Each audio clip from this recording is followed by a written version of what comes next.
Morning, here we are, Saturday morning once again, Saturday the 9th of January 2020. Welcome along to this morning's 9th of January 2021. Welcome along to this morning's United Kingdom talk coming to you from our television centre in Bracknell. Sorry, I was just trying to do a label and I thought I'll just put this label on my... I've got a mixer where the sound comes from. See here, there's all the sound goes into that. And I put it all together and send it out to you.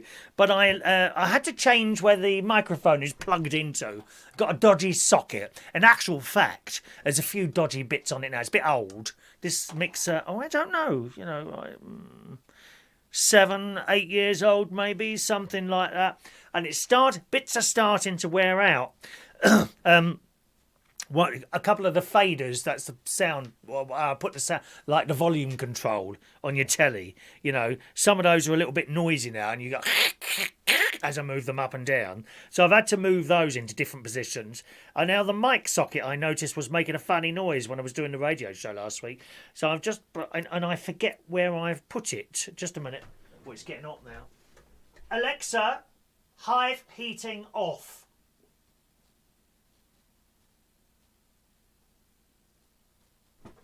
So it's getting a bit hot. So I was just doing a label and I thought I'd stick that on before we start. I can't get the blooming back. Oh, isn't it annoying? How annoying is that with labels? You can't get the backing off, can you? See the little bit of back in there? It says mic. Simple as that.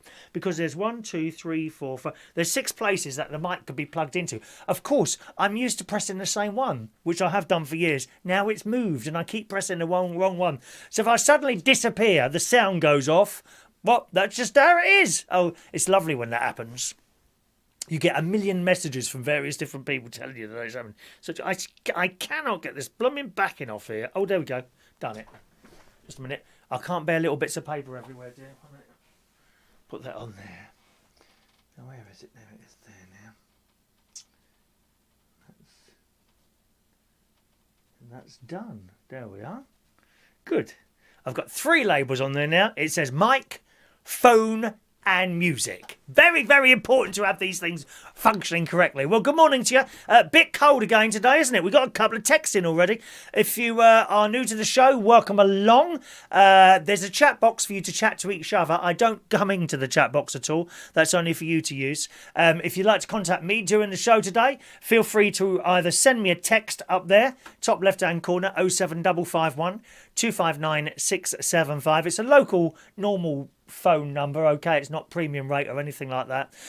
So if you've got texts in with your contract, it goes in with that lot. It doesn't cost you anything extra or anything like that. There's also an email address if you'd like to use an email. The email address is chris@unitedkingdomtalk.co.uk. chris@unitedkingdomtalk.co.uk. We've got the Super Chat raffle coming up in the show today. Anyone who sends a Super Chat today will go in for the raffle. There's already some raffle tickets in there. Although not too many, to be honest. There we go. There's the raffle tickets that are in there already. Okay. So if anyone's sending us a £1 Super Chat, I will give you a free raffle ticket for the Super Chat draw this morning, which is for our very last UK lockdown 2020 clock. Because, of course, that's last year now. All right, my darlings?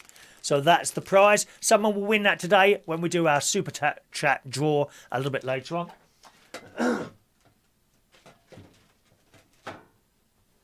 The prize for the next Super Draw in a couple of weeks' time is also here to show you a little bit later on. You excited little things? Are you excited this morning? Of course you are. So don't forget that.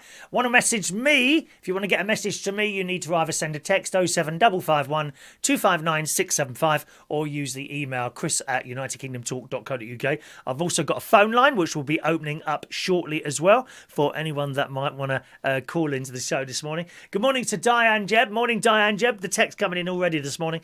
Fran Green. Good morning, young Fran. All right. Gary Ross is here. Morning, Gary, who says it's Baltic there. Oh, it is here.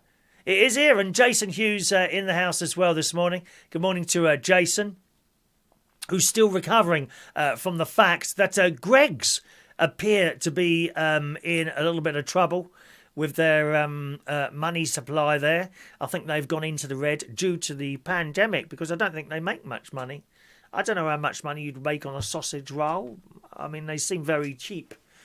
You know, I've been to places and, you go into Greggs and get a sausage roll for £1, either vegan or dead animal sausage roll. I think that's particularly good value for money.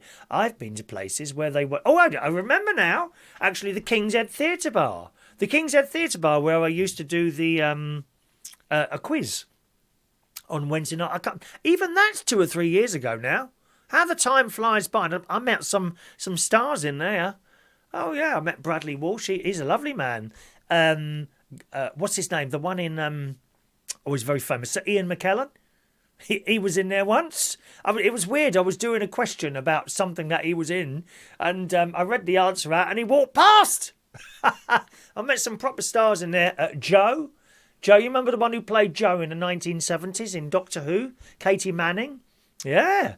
Yeah, it was a good job. It was a nice little job in there. But that's just the way it is, isn't it, really? Where was I going with that? How did I get to the King's Head Theatre Bar? What was I talking about then? About meeting stars and quiz nights. Got to the quiz night. Oh, I can't remember what I was saying now. Oh, how mad is that? Never mind. Let's go back to some of these messages. Morning to Paul in Cornwall. Good morning. Who says, happy Saturday. Hope you have a wonderful stream. Thank you, Paul. Mike in Brighton is in the house. Morning, Mike. Mikey, baby. I've got something technical that I can do now. Yes, I haven't quite got it working perfectly yet, but it's kind of almost there. So I'll come to that in a moment or two. Morning to Peter Wright. Morning to you. He's late for the show today. He's just got back from the shops. Oh, what did you buy, Peter? Have you bought food stuff? I hope you're careful when you're out, darling. The government have got a new hard-hitting campaign type thing about the coronavirus, haven't they? I saw a little bit of it this morning with that science bloke, Chris someone or other, who's sitting there very, very serious, stay at home. It reminded me a little bit of the AIDS adverts. Do you remember those? Back in the 1980s, they were pretty hard-hitting, and it's on that sort of line. Seriously.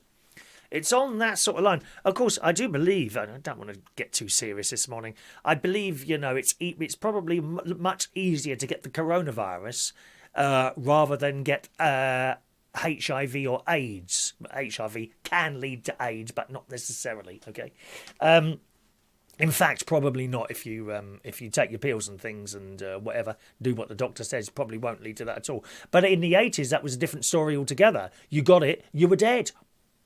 Sometimes in a couple of weeks, sometimes in a few months. But nevertheless, it was pretty much a death sentence, And I think the coronavirus is phenomenally easier to get than AIDS ever was. Much easier to get that because you had to be doing something not necessarily naughty if you were with someone that you loved, but you had to be doing something physical to get HIV.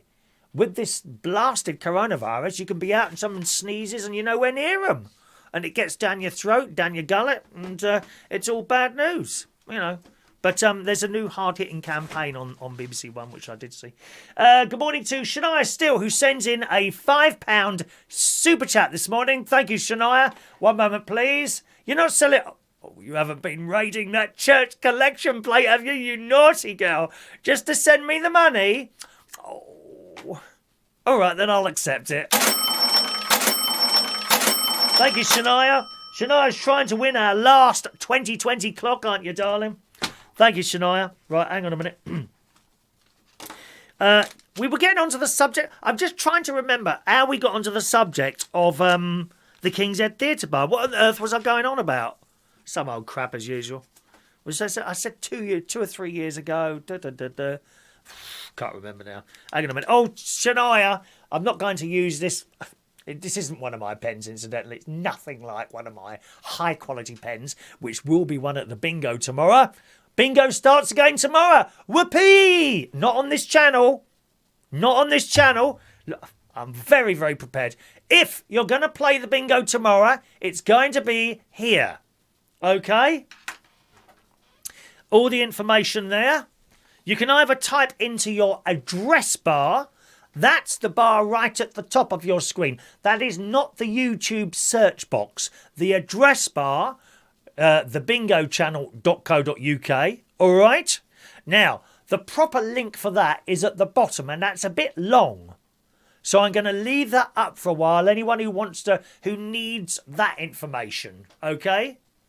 All right, so if you're typing it into your address bar, that's really easy. Thebingochannel.co.uk. But actually, when you click that, it takes you down to the link at the bottom. But you'll be there.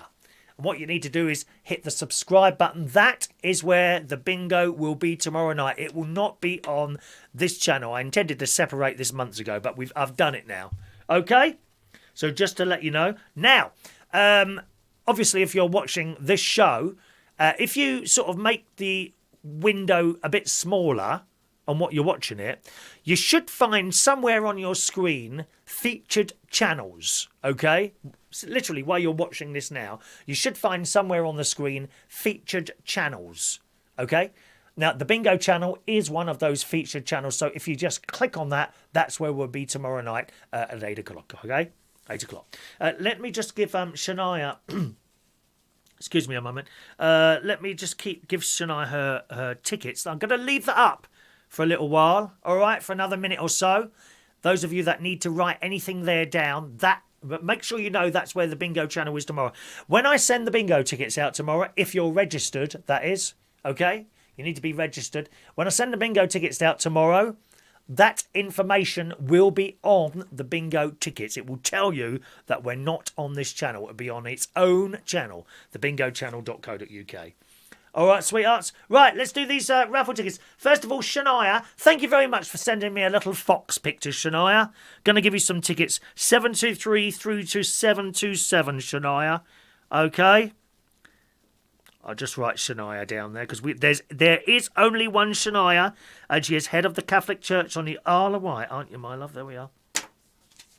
Okay, so you've got 723 to 727, but you don't need to know the name, the numbers, because I'll read out your name anyway. Put those in there. Who else have we got there? We got Peter Wright sending in a £2 super chat. Thank you, Peter. A £2 super chat for Peter. So I'm giving you 728 and 729. You can probably hear me writing these. There we go. 728 and 729 for Peter Wright there. And Gary Ross has sent in a massive £5 super chat as well. There we are. So let me do 5. Oh, hang on. Where's the ticket thing come out now? Have you got that information on there now, have you? All right, can you come back to me now? There you go. I'll put it back up again in a little bit, all right? And just to anyone who wants to write that down, because people join us a bit late for the show sometimes, don't they? Gary Ross at 7:30 through to 7:03. Well, you did a fiver. Gary R. 7, what did I say? 7:30 down to 7:34 for Gary R. All right, darling? How's your missus today? Is she all right? Young Leslie? She likes the old radio show, doesn't she? Eh? I like the radio show. It's good fun. Gary R. 7:30 to 7:34. There you go, Gary. All right. So we've got quite a few in there. How many we got in there? There's probably about... I don't know. It's probably about 20 tickets in there. 20 tickets in there. I suppose there's about 20 tickets in there. Okay, so we'll be doing the raffle for the clock a little bit later on for your super chat things. And if there's any more super chats come in before we do the raffle, I'll add them onto that. All right, my darlings. Yes, couple of texts coming in there. Good morning to Sherry DMP. Good morning, Sherry. She does her own YouTube channel as well. Very good. I wonder what she's doing. I haven't seen your channel recently, actually. Morning, Sherry. Hello to Gary Ross. Oh, you must be cold in that caravan, Sherry. Is it cold? Do you leave the heating on all night? I hope you do. Hope you do, my love. Morning to Jeff Burley. Morning, Jeff. Morning, Chris. Hope you're well. Very well, thank you. Your caravan water drained off by disconnecting piping at the stop tap, as you suggested. Oh, thank you, Jeff. Have you been over there then? Gosh, you are a good man. You're a good man. Yeah. Very good. I've just lost your text there. Thank you. He's disconnected the piping at the stop tap Slow drip of water coming out, so even though the taps are off, hopefully water can come out. If it does freeze, as the pipe is open, it leaves room for expansion of ice. Oh, okay. You know more than me there.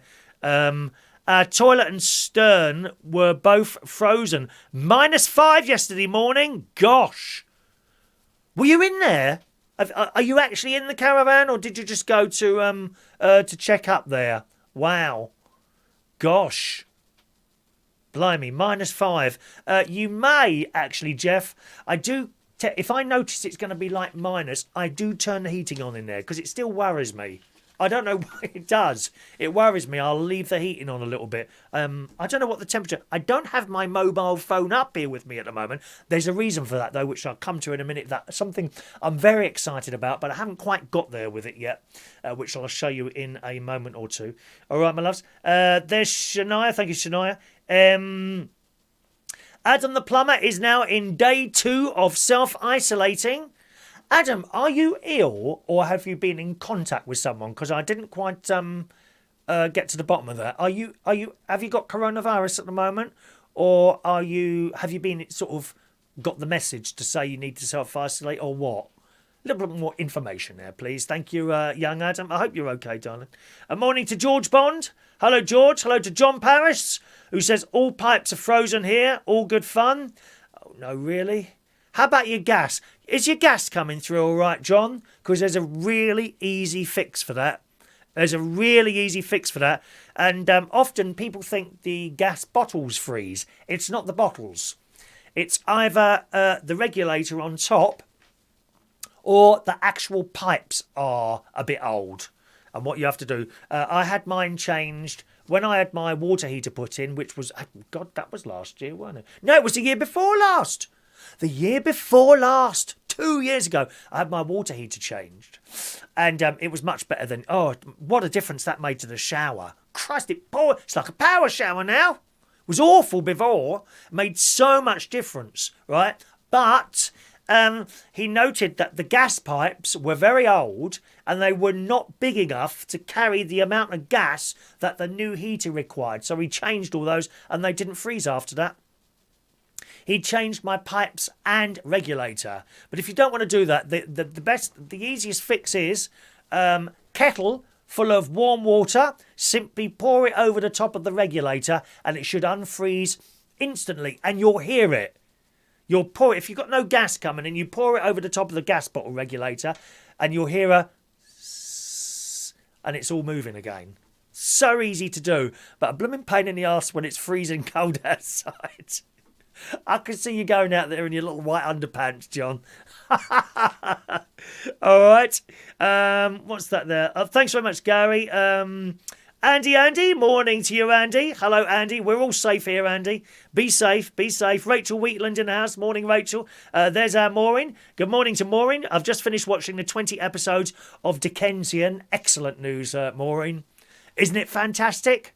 I haven't seen too many of them this time around yet. I'm only on like episode 2 at the moment.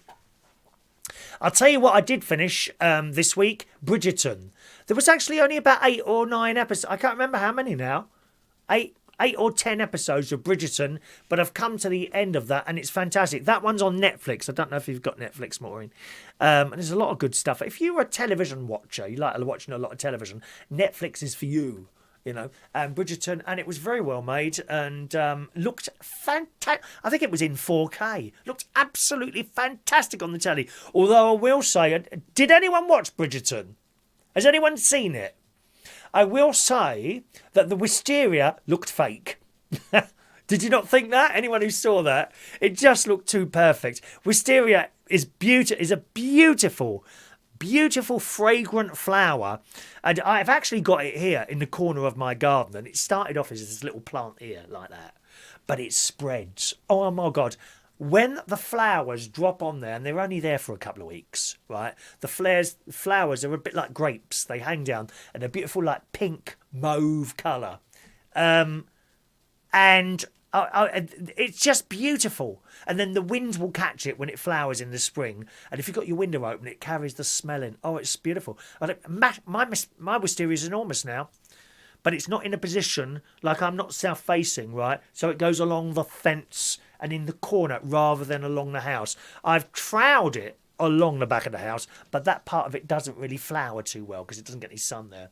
And we got another tip there from Leslie Ross. Thank you, Leslie. She sent in a super chat.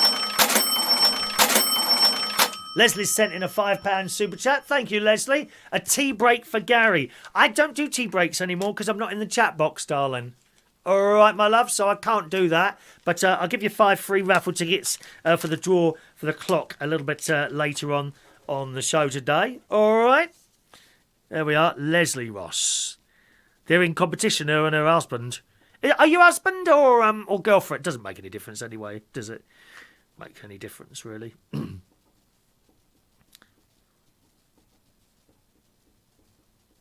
There you go. 5 tickets for you, Leslie. 735 through to 739 for your tickets. All right, darling. In they go. There's quite a lot in there. Must be 30 in there now, I reckon. I don't know.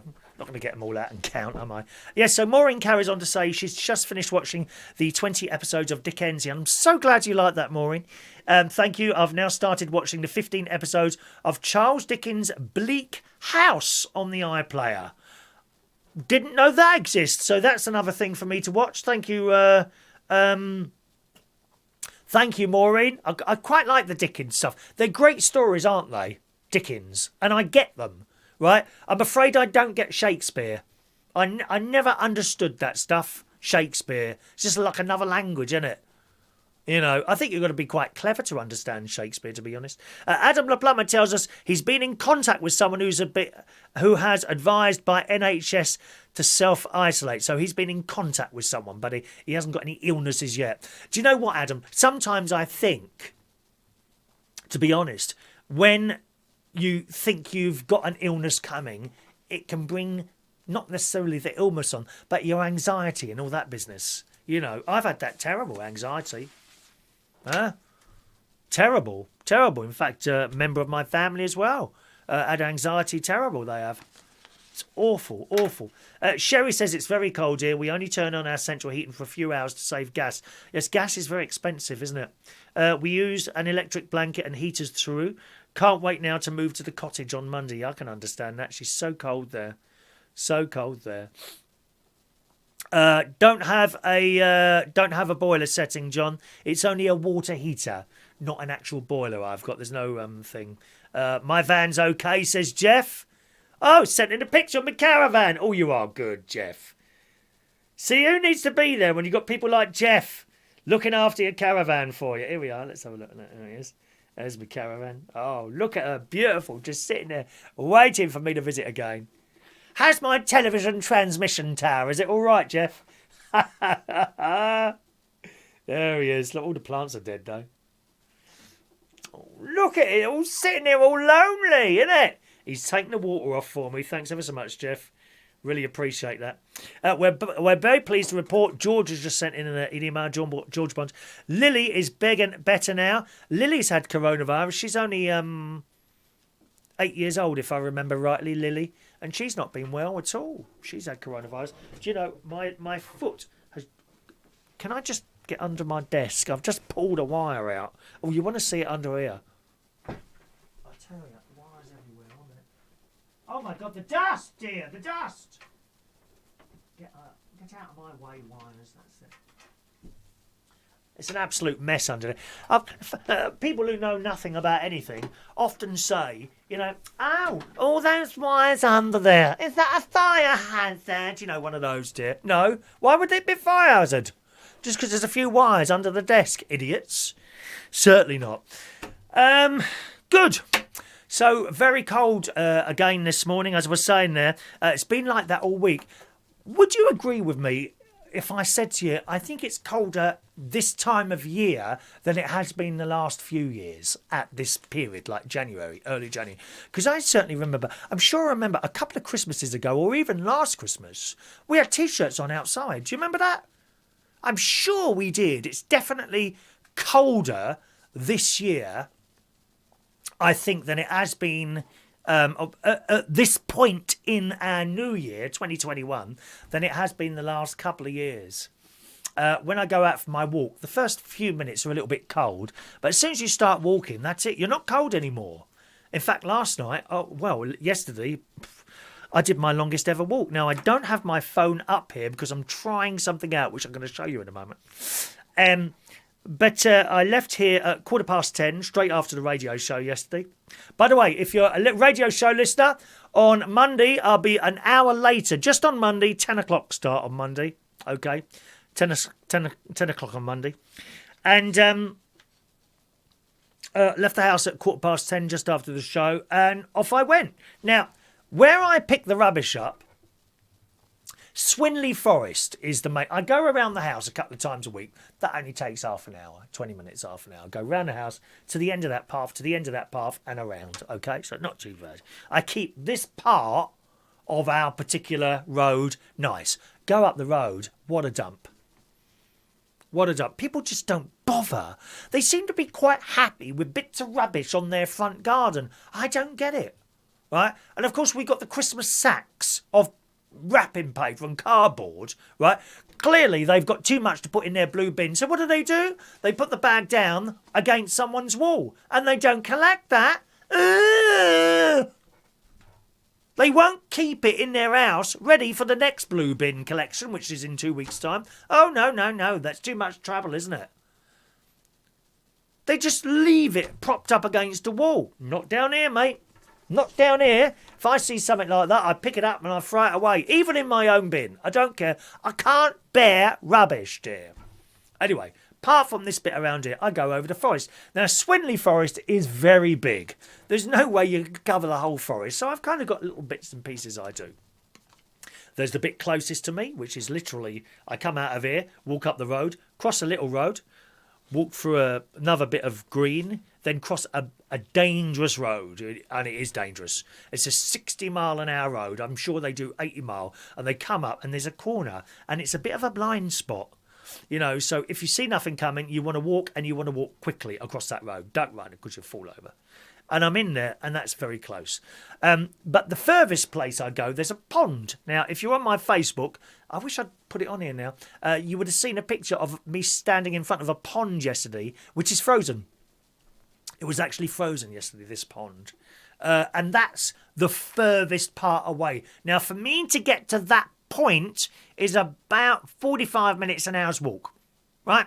So I come out of here and I walk right along, and that's the furthest point that I go to, the pond, down that way.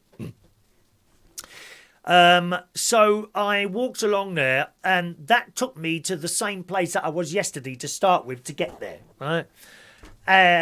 Which was the area I did yesterday. And as I got there, you know, I was so disappointed. Already there were 3 Foster's beer cans squashed up and chucked carelessly on the pavement. And I thought, oh, well. Anyway, I don't mind. I just pick them up and put them in my bag. And then this lorry come along, you know, one of those trucks. And it was one of the blokes. And they all kind of know me now. I suppose they probably think, oh, there's that sad old git picking up other people's rubbish. But they always stop now and talk to me. Always. And he stops his van out. He goes, hello, mate. I said, hello, how are you? I haven't really spoke to this one before. But they see you with this litter picking thing. And it's nice. And he was out there. I was talking to him for about 15 minutes altogether. Just about stuff, you know. Just about stuff and picking things up and what have you. And they always stop and offer to take the bag off me now and give me another bag. Always. So he said, do you want me to take anything? I said, no, that's all right, mate. I said, I've only just started. And he said, I'll give you a couple of bin bags. So he gave me a few more bags. It was very kind, and off he went. Anyway, so I start walking towards this pond, which from that point is 25 minutes. So it's taken me about 25 minutes to walk to that point, and another 25 minutes to walk to the pond. Okay? So I already know in my head that it's going to be a bit of a long walk today, but, you know, I'll have a long walk today. That's the one I'll do. So I'm coming down some roads and eventually I get to this pond. And I've picked up a few bits and pieces. What did I find? I found a lot of glass. When I say a lot, we're talking about 5 or 6. But you know, especially the boys on here will probably know, beer bottles are heavy.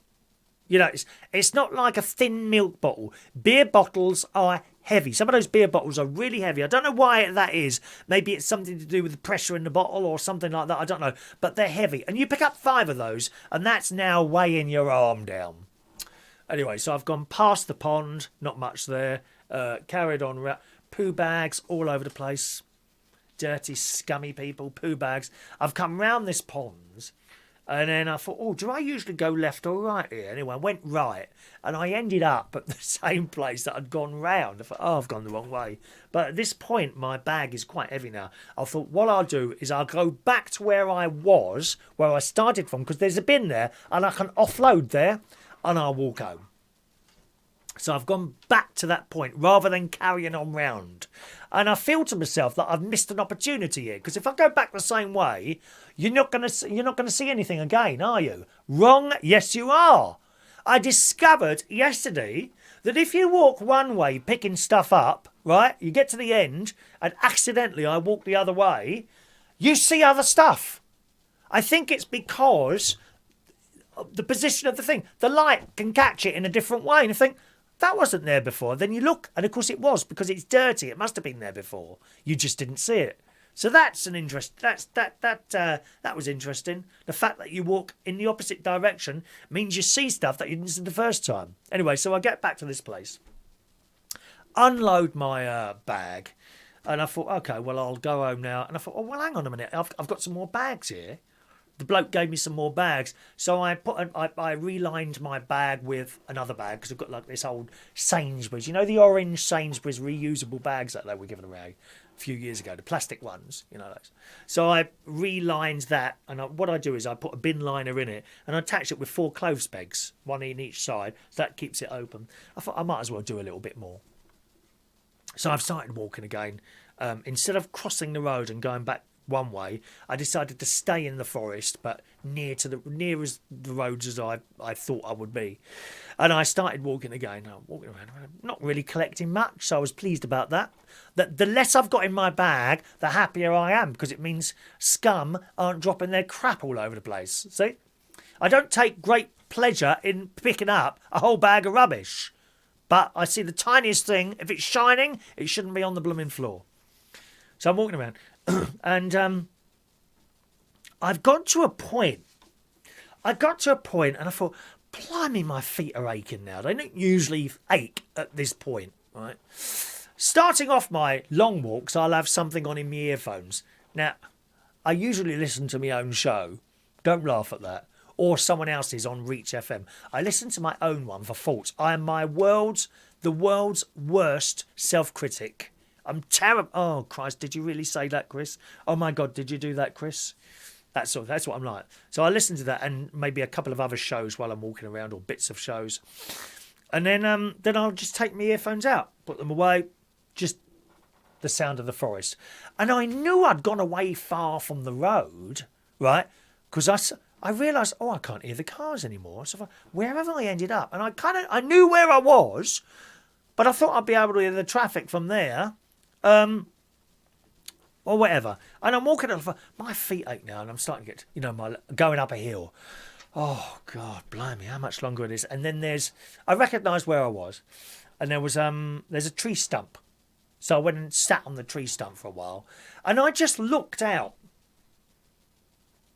There was no one around. There's a path that way. When I say a path, obviously not concrete path, like a stony path.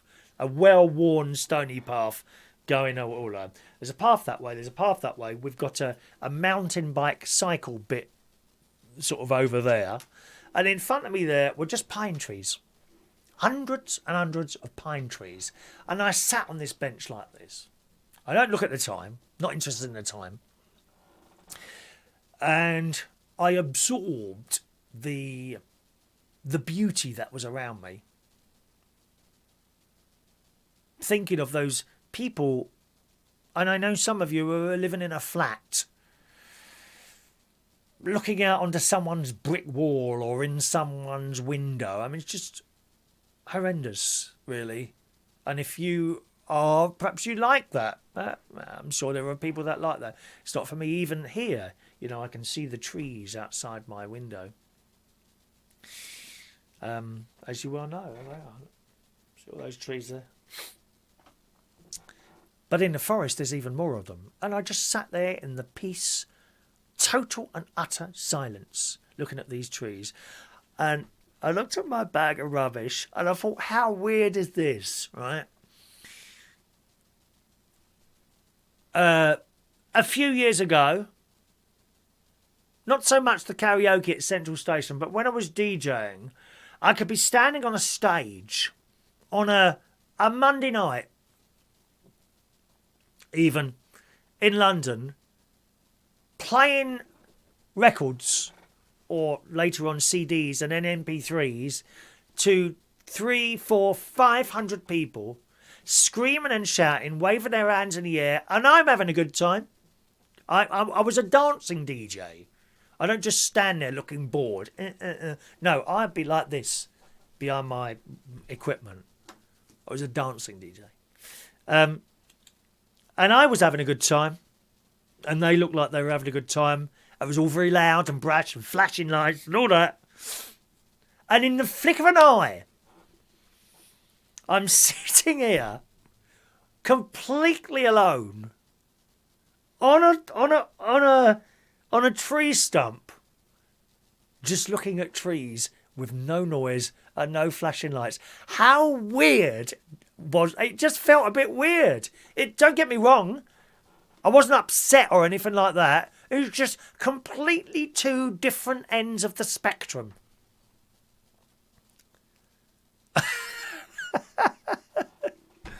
And sometimes I was talking to my friend, you see, comes up on here sometimes, DJ Chris Woodhouse. I don't know if he's with us this morning. And I said to him on the phone last night, I said to him, do you ever sit there and close your eyes and see, because he was a DJ, did big clubs, bigger clubs than me, some of them. Do you ever sit there and close your eyes and see that crowd in front of you again? And he said, yeah, all the time.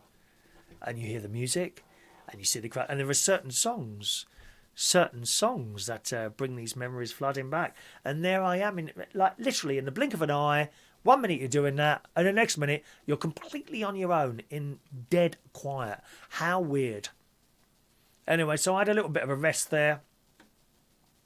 Then I carried on my walk, and I thought, must be getting quite late now. Must be about 12:10 or something like that. Anyway, I'm not lost. I'm going my route, and I knew I was on my way back now. And I got to about 20 minutes from my house, and the phone rang. And it was a FaceTime call from my mate Ronnie. So I answered the phone. I said, all right. He said, are you still out? I said, yeah. He said, do you know what the time is? I said, what, it's about 12:15, 12:30? He said, it's 1:30, Chris. So I'd left my house at 10:15, and I got back to my house at about 1:45, 1:50. I couldn't believe it. And I said to you before, when you're out in that forest, time is irrelevant. It just passes. It doesn't seem... The only indication I thought you've been out here a bit long now is when my feet started aching and I was having a bit of a... It was getting a bit of an effort to go up the steep hills, you know. Isn't that amazing? Now, do you remember when he was at school? In a maths class, you looked at the clock. It was 10 o'clock in the morning. You waited 5 hours, then you looked back at the clock and only 10 seconds had passed. So yesterday I was out, what was it, 10:15, 11:15, 12:15, 1:15, almost 3 3/4 hours I was out yesterday walking. Amazing. And I did 6.2 miles in one walk. And I sat down, I must say, when I sat down, I was so glad to have my dinner. I did a quicker dinner yesterday. I just did some boiled potatoes in the microwave and baked beans and a couple of Linda McCartney mozzarella burgers. They're the burgers, vegetarian burgers injected with mozzarella cheese. Absolutely delicious. So, yeah, I mean, so I went out yesterday, but I wasn't cold. Not cold at all. Not even when you're sitting down, because you've got a nice warm, it's actually a hooded top I've got on. A no fear hooded top, which someone left at the pub a couple of years ago. We usually keep stuff for a few months if no one comes and collects it. We have a little bit of a jumble sale in there, you know. Take what you want. So we do. And that's where I got that from. I'd have got my boots on. Walking boots and a hat and gloves. The hat and the gloves usually come off a couple of times. They don't stay off the whole time. And I was aware how cold it was only when I'm picking up things like someone had dropped a glove or something like that. And you pick up the glove with your tongs, you know, with a litter picking thing. And you think, why is that so stiff? Because it's frozen. It's frozen, just like Madonna sang. Anyway, there we are. So you're never cold doing the walk. That was my longest ever walk yesterday by a complete accident. And you feel wonderful when you've done it. I'll be going out for another walk today, I expect. I'm just going down to the co-op afterwards because I went out to Lidl last night to get a few bits and pieces. But they were a bit short of stuff. They didn't have any celery in there. When have I ever been in a supermarket and they've got no celery because I'm making a campfire stew today, you see? That's most of the stuff is already. I'm just lacking celery and tomato puree. But I bought that tomato passata stuff. It's like a thick tomato sauce. I thought I'll buy that and I'll put that in instead, and that'll do for the tomato puree. There's nothing worse than doing like a slow cooker of stuff which should taste of tomato and it doesn't taste tomatoey enough because you haven't put any of that put enough tomatoes in. You know what I mean? So there we are. I went to Lidl last night and done the other bits and pieces. Good. And then on the last part of the walk, I noticed something shining in the forest. And I thought, oh, there's a tin can over there. And on closer inspection, it was an entire bag of glass bottles, one tin can and a few crisp packets that someone had buried. Someone had buried it, so I kicked off the earth and I picked that up, and that completely filled my bag up. I'm glad I found that at the end of the trip. I can't leave something. If it fills up the bag, it fills up the bag, and that's all I can do for the day. Have to. Anyway, some of your texts coming in there. Rachel says, "What a beautiful conversation that was, Chris. Enjoyed listening to your day out." Oh, did you? Okay, it's just stuff I've done, really. You know. Sometimes I do listen back a little bit to the show just to hear the quality of it, you know, the sound and all that business. And I think, oh, Christ, you're just talking about yourself again, Chris. And perhaps you should do a few more news stories. Adam says, as I can't go out, can you send a Red Cross parcel with money and campfire stew in it, please? Oh, well, it'll all be defrosted by the time it gets to you, Adam. I do it, cool it down, and then defrost and then freeze it quickly. Although you must make sure it's completely...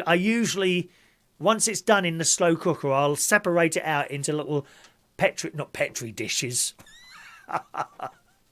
Petri dishes. Into, glass Tupperware things. And then I'll leave it to cool down. I usually leave them all to cool down overnight because you don't want anything even slightly warm going in the freezer because it sends the freezer a bit mad.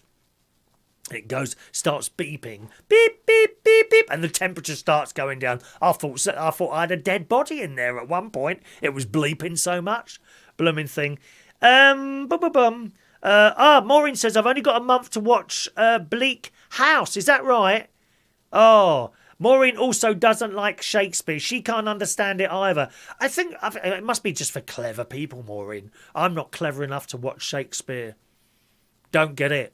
They had a Romeo and Juliet film out a little while ago, didn't it? A few years ago now. And I thought, oh, fantastic. You know, they've obviously converted it into proper English like what we can understand, us thickos. You know, and I'll be able to watch it. And I bought the DVD, put it on. No, it's in that stupid language all over again. Not interested. Off. Bang. Couldn't understand it either. Maureen doesn't have Netflix. Well, I would say no, so you could have Netflix, could you? What I would say, Maureen, only if you find you haven't got enough to watch now. If you've got enough to watch on the telly, don't be paying out for something else, darling. You know, there's a lot of that goes on. A lot of people paying out for stuff that they don't actually use. I had Sky for years. I had all the channels except the sports ones. How boring is that? Sports on the telly. Huh? The old bag on this morning, and now it's the sports news. Switch off. Thank you. Now, often they don't get to the word news because you know the sports news is coming. You know by looking at the clock. It's about 20 past 8 and quickly. And now the spot off. I've turned it over. Hate it. How boring is that? Sports news. Morning to Michael Lawrence. He says it's a cold weekend. I'm looking forward to bingo. He's never won the bingo prize. Michael Lawrence looking forward to bingo tomorrow. Mick Davenport says, I hope you're well. We've had a sad week. I had to put our dog put to sleep. Oh, I'm sorry. 13 and a half years old. Halo the dog. Oh, it's horrible, isn't it? Losing a pet. It's like a member of the family, isn't it? Horrible. Horrible. Sorry, Mick. And Mandy, of course. Lost a little member of their family there. George, on the subject of the pond, can you fish in the ponds that you walk around? I don't know. Don't know, really. I've never done fishing. Never done fishing. I like it when, when up in Lincolnshire, there's a long river that I walk down. I like to look after the rubbish along there as well. It gives me something to do. And if you go early, on a Sunday morning, I would be walking along there at like 8:15 in the morning. The whole length of it, to the bridge and back to the caravan site. And I like to see fathers and sons fishing together. That's very special. A little bit jealous there, A little bit jealous. I'd like, perhaps if I had a little boy there, a son fishing with them. And I think that's very, very special to see a father and their son fishing together on the river. Don't you? That's a beautiful thing to see, that is. It really is. Right. Where are we now? Let's have a look. Shall we do the Super Chat raffle yet? Or shall we do a couple of stories? I found some coloured paper. Look at this. Isn't that beautiful? Coloured paper. We haven't opened the phone lines yet, have we? Let's open the phone lines now. I'll give you something to talk about. Just a minute. Wait a minute. Wait a minute. I'll open the phone lines there. Okay. Right, phone lines are open now if you want to call in at some point. 02081 343477 is my phone number. 02081443477 is my phone number. And things to call in about today. Your stars. What stars have touched your lives? And I mean stars, proper stars. Well, I know maybe celebrities as well. Maybe you're a big fan of Gemma Collins. You see Gemma Collins and you come over all queer. Do you? I mean, to be honest, any straight bloke that saw Gemma Collins will probably turn queer, to be honest. We've got a call coming in there from Danny Woodhouse. Good morning, Daniel, in Essex. Yes, I'm right in there, Chris. Oh, just a moment. Good morning to you. How are you? Angry. What's up then? Someone has done the dirties on me again. What do you mean, done the dirties on you? Well, let's put it this way, Chris. Imagine this. You go on, that Facebook Marketplace, right? That's a bit like eBay, isn't it? Yeah, well, Yep. in a roundabout way, yeah. Yes. And you see an item that you really like, something that you just can't really get, so obsolete. Let's say obsolete item. Okay. Can I ask what this item was? It's a market stall money bag. That's about over 30 years old, probably. Well, it's the old school blue and white type. What is that? A market Well, school? it's a sort of big sort of like, some people might think it's an apron, sort of aprony thing with zips in it. You tie around your waist, throw your money in it, and it's like. Oh yes. A little bit and like they're like very old. They're like blue and white. You can't get them anymore. Yeah. I know. Yeah. There's one of them on eBay, and it's from where is it? Is it Truro? I think. Cornwall. Somewhere in the West Country, yeah. So, of course, I see it last night. I go there.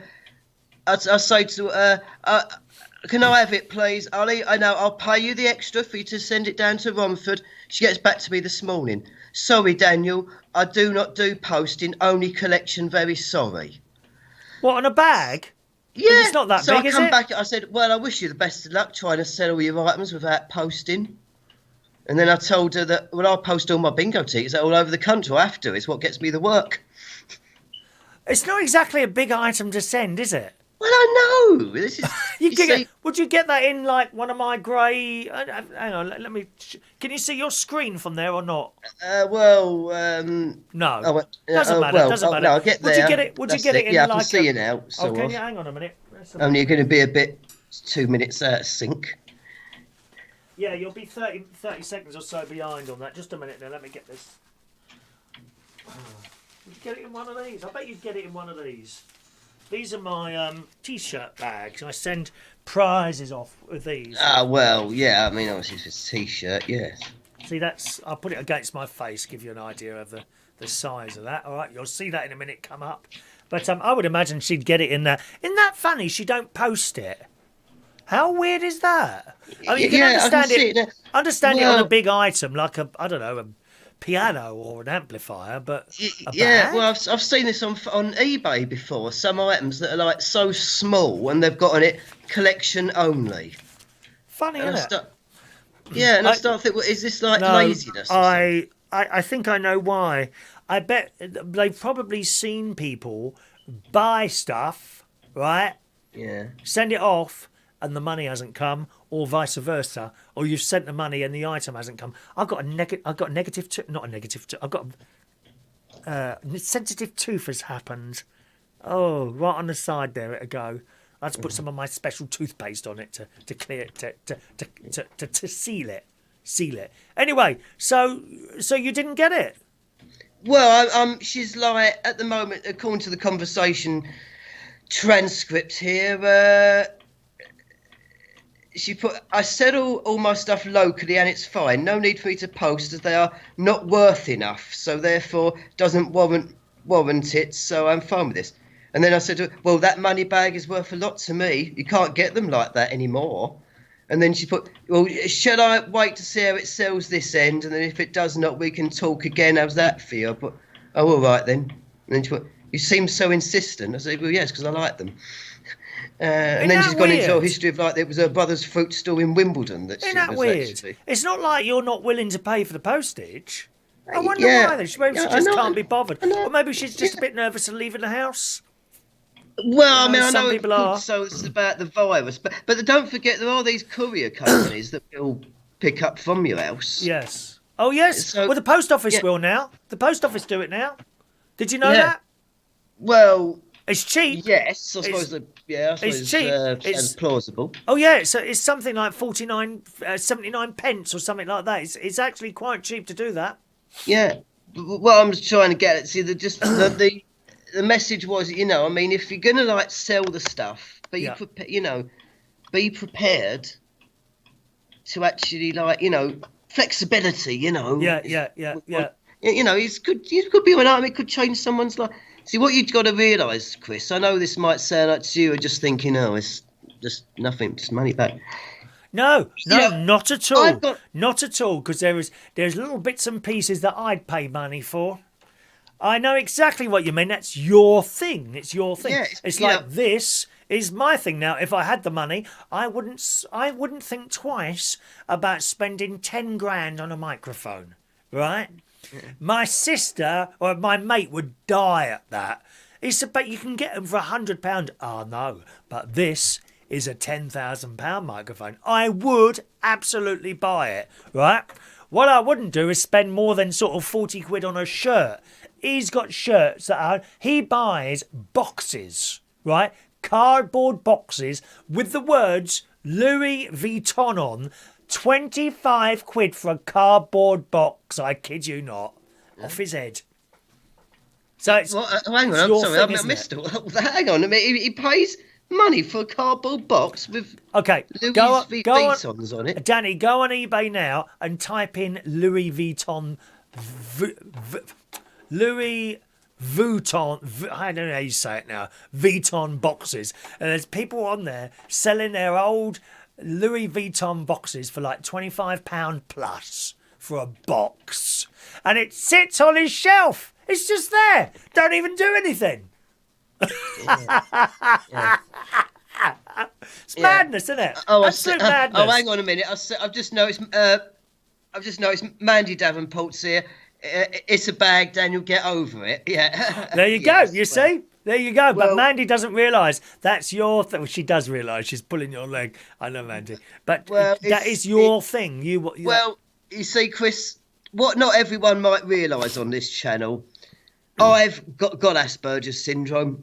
I hate having to admit that, but it is the case. Right. And I mean, you've probably heard a lot of things about Asperger's over the years. And Not really. I'm not really that bothered by it. Well, I mean, that's it. I think actually, to be honest, Chris, it's getting to the point now where people actually couldn't really give a shit about people's disabilities, really, in the back of people's minds, Because you remember Jeremy Beadle? No. No, Jeremy Beadle, Of course I remember Jeremy Beadle. What about him? Well, he once went to a disability seminar for children, apparently, and he said something that I've never forgotten, which was, he said, no one's really interested in your disability. All people want to know about is your talent. Right. And I've never forgot those words. I've took that on board all these years. I mean, we just get on with our stuff, don't we? Yeah, that's what you've got to do. Just get on with it. No need to sort of mention it all the time. I'm always surprised that people have come on the telly and their opening sentence is, I've got this, and then they get onto the subject. Why don't they just get on with it? You want to be treated like everyone else, just get on with it. Yeah. But they were doing on the Facebook. Oh, my anxiety today, or my depression today, or this, that, and the other.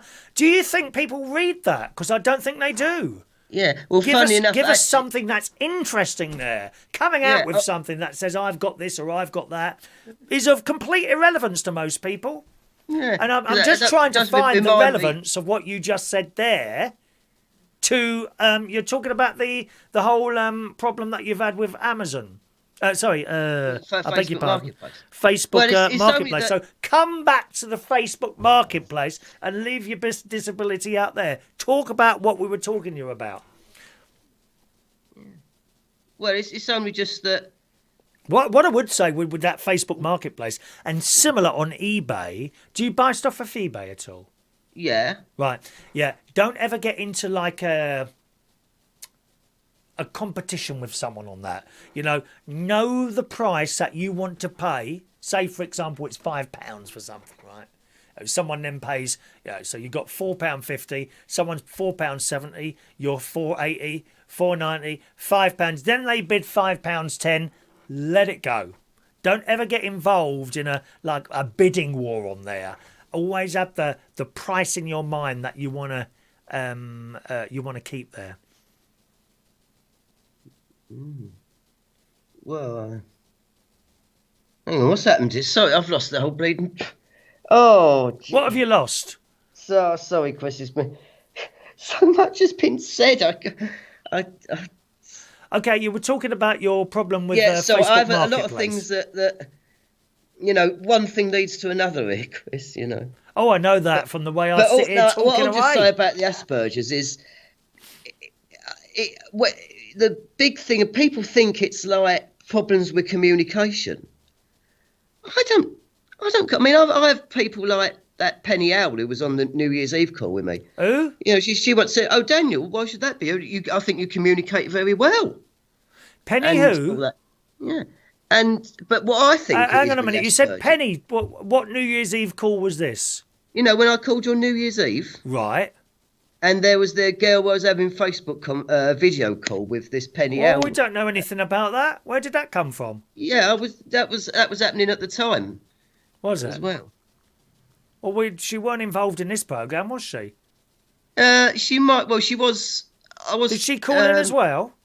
No, she didn't call. I was actually having a Facebook video call with her at the same time as when I called you on New Year's Eve. I'm very disappointed that you didn't give your full attention to this programme and you give half of it to someone else. Well, I've given you an extra person who I've raised awareness. I've marketed this show to an extra person, Chris. I think that's very rude. What? In fact, I think what we're going to have to do is send Mandy Davenport.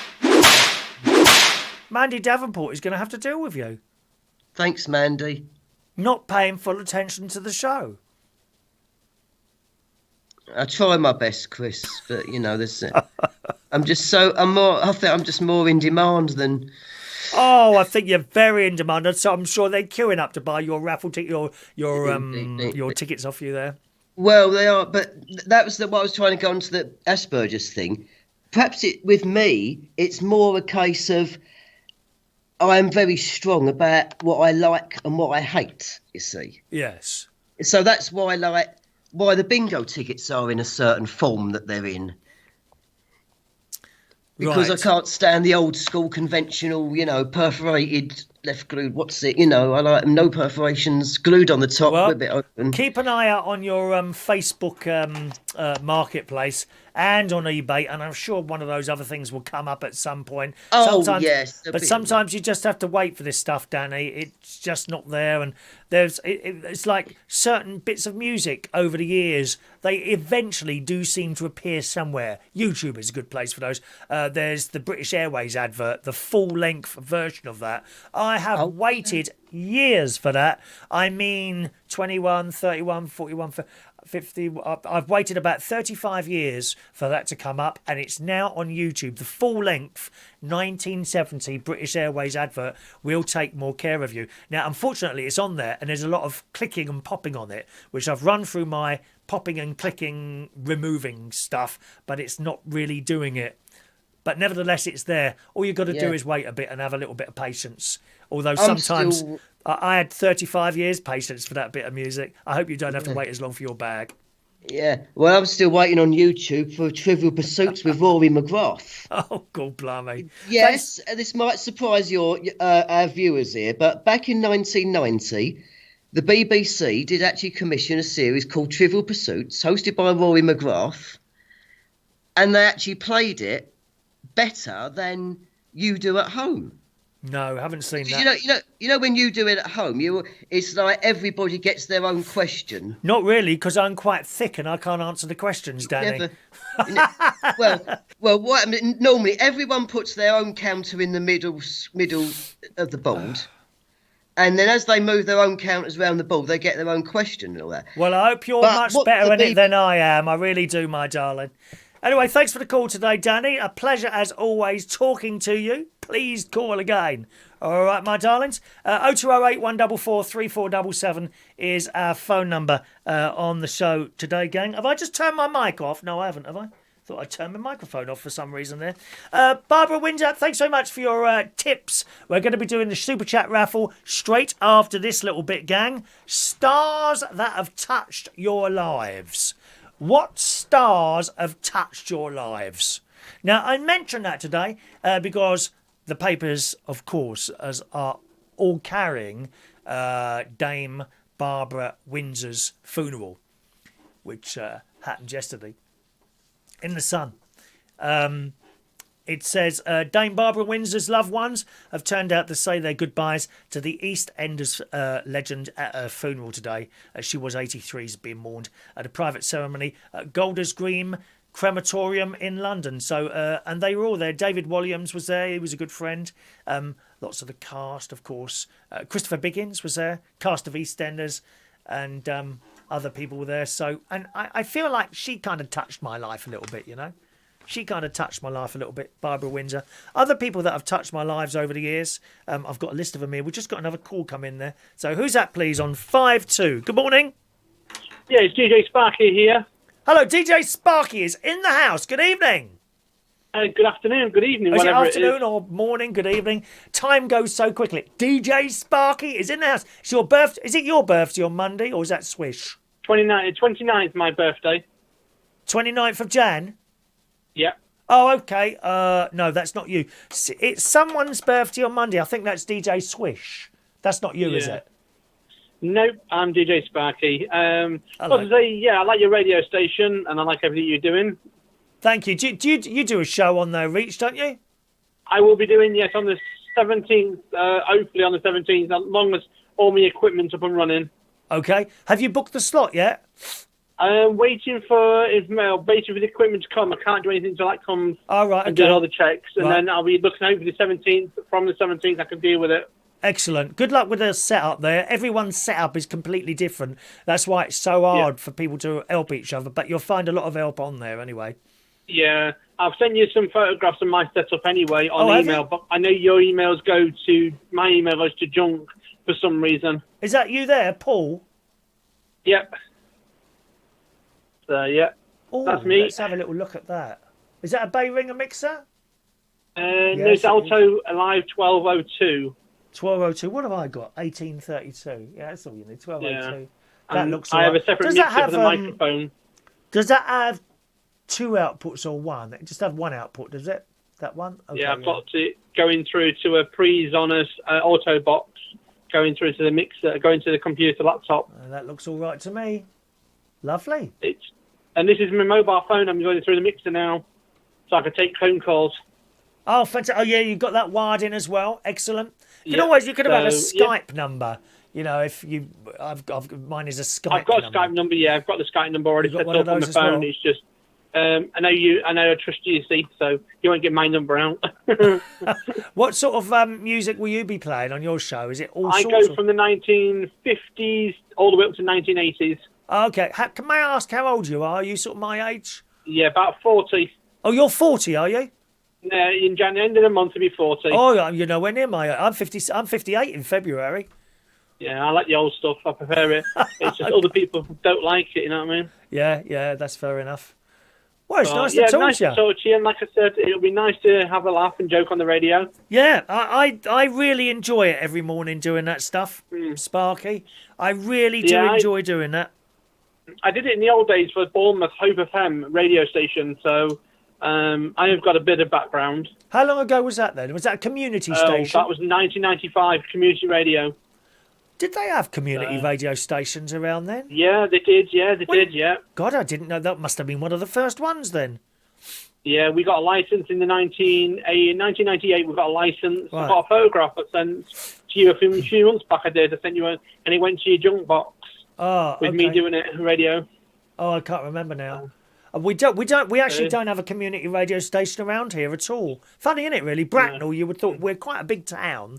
You'd thought there'd be one here, but there isn't. We don't have a community radio station here. There's 2 where I am in the caravan. There's one in Lincoln, Lincoln City FM, and in Boston, Endeavour FM, I think they're called. Yeah. Endeavour FM. It used to be the other one. They did one down in Grimsby, the radio station, before they went over to to Lincoln. Then they did a radio station. Oh, did they? So, I didn't know that. Oh, it's fantastic. Well, how great to talk to you. Good luck with your setup. Yeah, nice to talk to you. And like I say, keep the radio up. And like I said, I like the good old-fashioned songs and that. You know what I mean? Yeah, me too. Old and new, just like you. Yeah, thank you. Thank you anyway. And like I said, good luck with your radio station. Good luck with what you got planned for 21. All right. Thank you, Sparky. Good luck to you. Take it easy, mate. Bye-bye for now. Bye now. Bye. There we are. Sparky calling in there. That was nice, wasn't it? He's not called in before. 0208 144 3477. Let's just read some of your texts out before we can get on with the story. Mike in Brighton. Oh, I can't get that open. Just a moment. How wasn't that open? This is a really old phone. I take the text off. Mike in Brighton says, like yourself, I could never get Shakespeare, even though I had to study The Merchant of Venice. Isn't it awful, Mike? You know, when you're learning or trying to learn something at school and you're not really into it. I mean, you almost finished before you even started, haven't you? So that's that one there. If you go on YouTube, you can find very good explanations of these stories. Finally, after 35 years, I understand what the plots were about, says Mike. Thank you, Mike. Christopher Williams, looking forward to tomorrow, bingo. Andy. The star who I loved and seen occasionally was Michael Barrymore. Remember his show, My Kind of People? He always came to the town where I lived. Watching him live was brilliant. Even was on TV once in the crowd. Well, I met him once, Michael Barrymore, Andy, actually. I was DJing at a place in Putney called the Reflex Bar. It was a nice little job, actually, in there. We had a lit dance floor, like Greece. It was fantastic, this dance floor, all lit up like Greece. And he came over. I spotted him coming in and he had all these hangers on, all pretty hangers on. Do you know what I mean? And I never see them put their hands in their bloody pockets once. He was buying all the drinks and I hate that. I don't care how rich someone is. You shouldn't take advantage of them like that, you know. And he came over to me. He says, hello, I'm Michael. I said, yeah, I know. I said, I'm Chris. All right, pleased to meet you. I can't even remember what we spoke about. No, he was very nice. Very nice. And he went back to this little crowd who was, oh, why is he talking to him? Hangers on. Hangers on they are. They got my bleeding tits, they do. And, of course, years later, he got done for this bloke falling in a swimming pool and dying. Well, it wasn't his blooming fault. Everyone knows what happened there. I know exactly what happened there. They were all round this pool at a pool party, all off their heads and drunk. Someone's fallen in the pool and no one's noticed. That's what happened. It weren't his fault. And, of course, that cost him his career. It cost him his career. Terrible. That's exactly what happened there. You invite people to a party and you want to sit there and watch them in case something happens? I don't think so. I've never been to a party like that. Don't get invited to many parties, funnily enough. I don't like parties. Don't like them. Or house parties. Now, I used to like them as a young person. Remember those house parties in the 80s, maybe? 70s or 80s? You'd go around someone's house and they'd have some music on there and that would all happen, wouldn't it, eh? Dear me. I'd be sitting on a settee, waiting for a girl to look at me and then try and chat them up. Unsuccessfully, usually, in my case. Where are we here? Peter can't wait for the bingo tomorrow. Excellent, Peter. Jason Hughes' birthday tomorrow, no work Monday, so I'm going to have a few extra ciders. Get yourself some frozen sausage rolls in as well. You can put those in the oven as well, can't you? Listen, people that touched your lives over the year, and as I say, I mention this because we've got Barbara Windsor appearing in the paper again. People that used to touch my lives, whose was yours? Any stars or anything like that you feel... You don't have to have ever met them or anything like that. You don't have to have their phone number and be on the phone to them 24 hours a day, or even their email. You've never spoken to them. My list here, I have spoken to one of these people. Here's my list. John Noakes.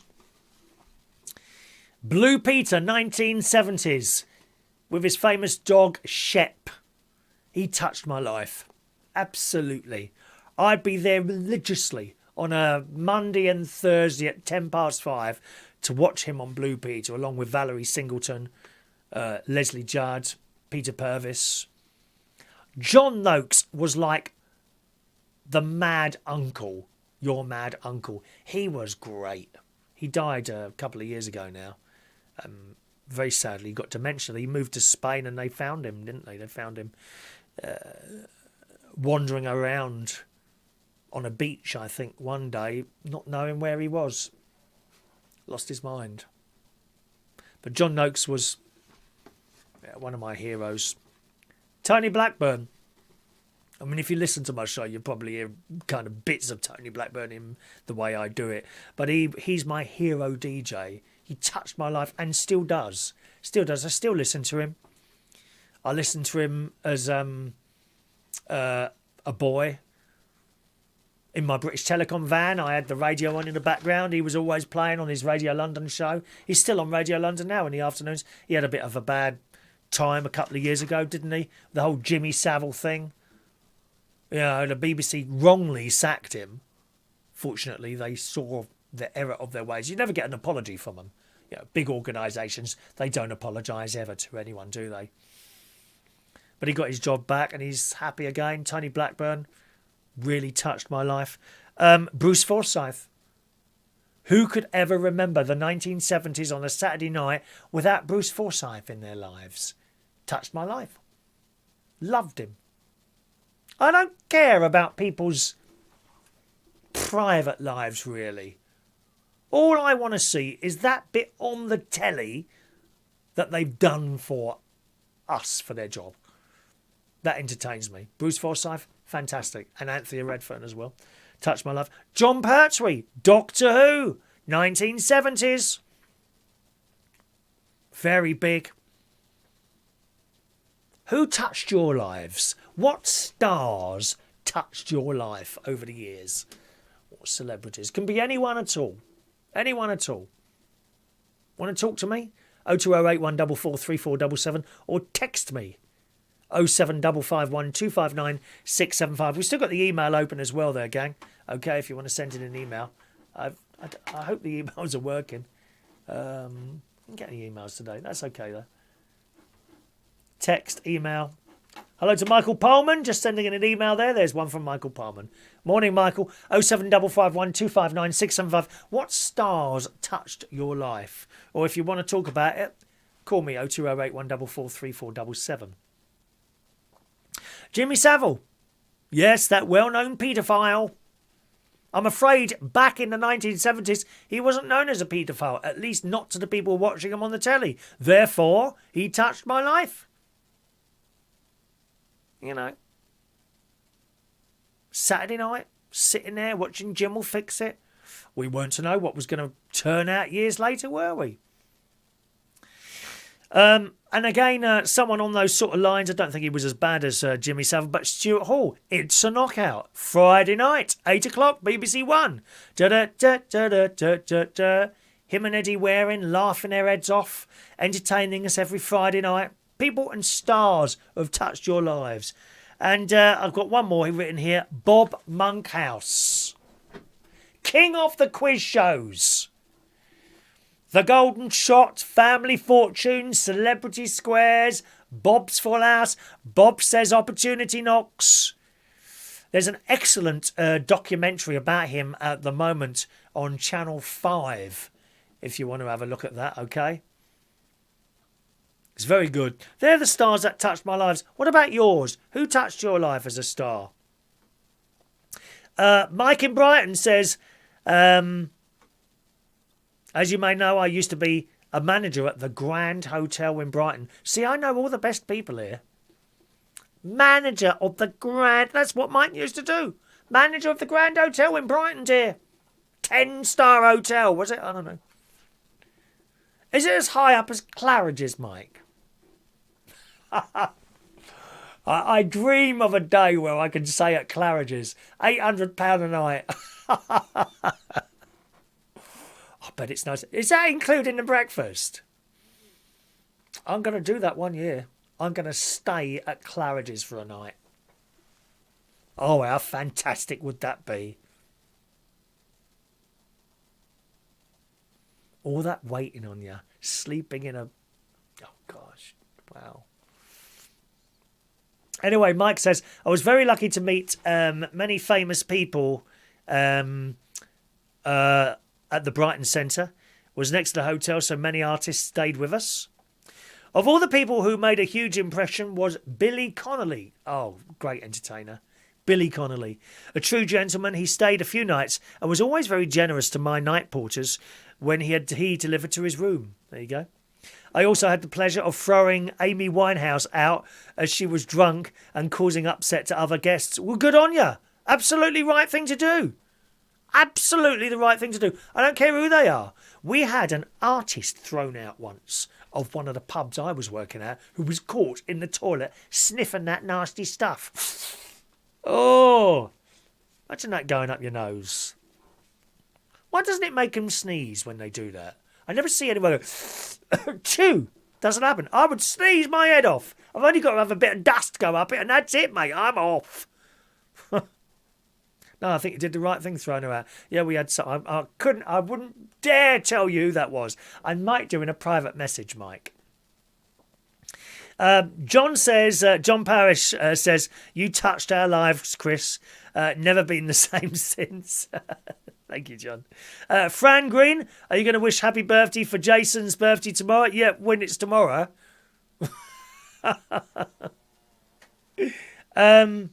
Where are we? Paul in Cornwall. In my old days, I cooked food for Freddie Starr and arrived at Chubby Brown at the local pub in Grimsby. Now, again, Roy Chubby Brown. What a great entertainer, Roy Chubby Brown. Isn't he fantastic?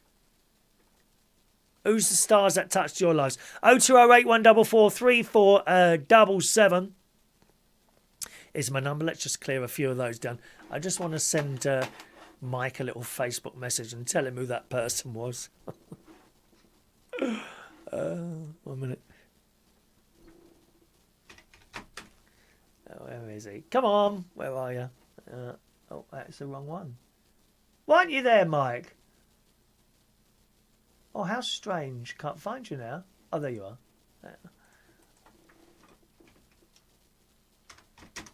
There you go. That was the person who got chucked out for doing naughty things in the toilets there.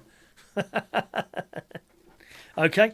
If you're not going to tell us who your stars were that touched your lives, I think we'll do the raffle at this point, boys and girls. Okay, it's time for the Super Chat raffle. Those of you that have been kind enough sending in tips over the last couple of weeks, someone is about to win our very last 2020 lockdown clock. Okay, here it is.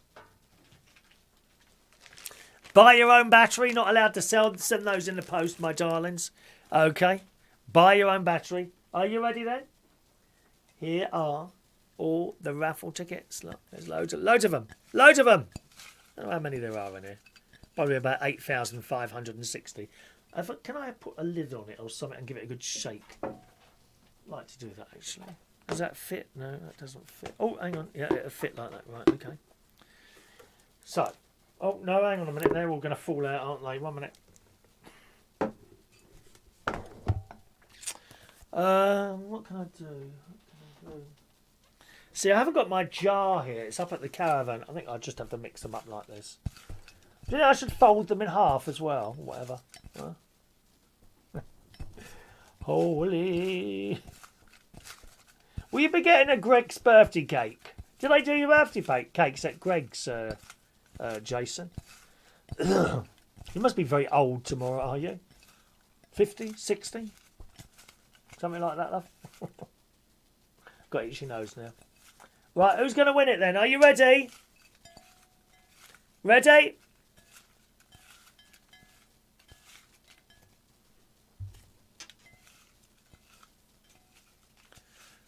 Right, ready? Let's play a drum roll.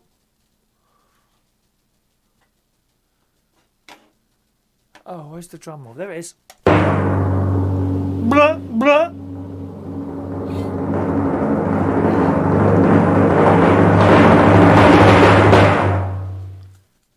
Okay, I have a ticket. I have a ticket here. Here it is. It's ticket number 728. And ticket number 728 is... Da, da, da, da, da, da. I thought you might win it. Peter Wright. You've won the clock, Peter. You've won the clock, dear, okay? And you did buy quite a lot of raffle tickets, so I'm not surprised that came out. Mind you, that being said, we did a Super Chat raffle some time ago. Months ago now, and someone bought a lot of tickets. It might have been Adam the plumber, actually. Someone bought an awful lot of tickets. In fact, a couple of people, the mixed mowers, was Adam the plumber, and I think Gary Ross as well. So there was a lot of tickets sold, and Shania bought 1 or 2 tickets, and then we booked it out, and it was her ticket. It was her ticket. So there you go. Just those things. So well done, Peter. Well done, Peter. You win this. If you could just send me in your full postal address on the email there. Okay. And I'll get that off in the post to you as soon as I can. Is it Saturday? Oh, I might even be able to do it today. I might even do that today for you. There we go. So those tickets are done. There we are. Congratulations to Peter Wright. Round of applause, everyone. Round of applause. All right, my love. Well done, Peter. Well done, Peter. Now, there's just a text coming in there. Mike says, only this morning I noticed circular ball-shaped objects, coloured item next to your Union Jack biscuit tin. It's very orange and yellow with... I know what this is. With... Oh, where's that gone, Matt? With... It's very orange and yellow with purple, I think. What is it? It looks brilliant. I know what this is. It is a present from great nephew Harry a couple of years ago. It is a ball. Wait for it, wait for it, wait for it. Yeah, baby! And you know I could hang that up. Like a mirror ball, couldn't I? I could have that going round. Isn't that great? Great nephew Harry gave me this and it shrinks. Look at this, look. Isn't that good? You can wear it on your head, perhaps, even. That work? No. It doesn't. Oh, yeah, look at that. Is that doing it for you? Does that make you fancy me a bit more or not?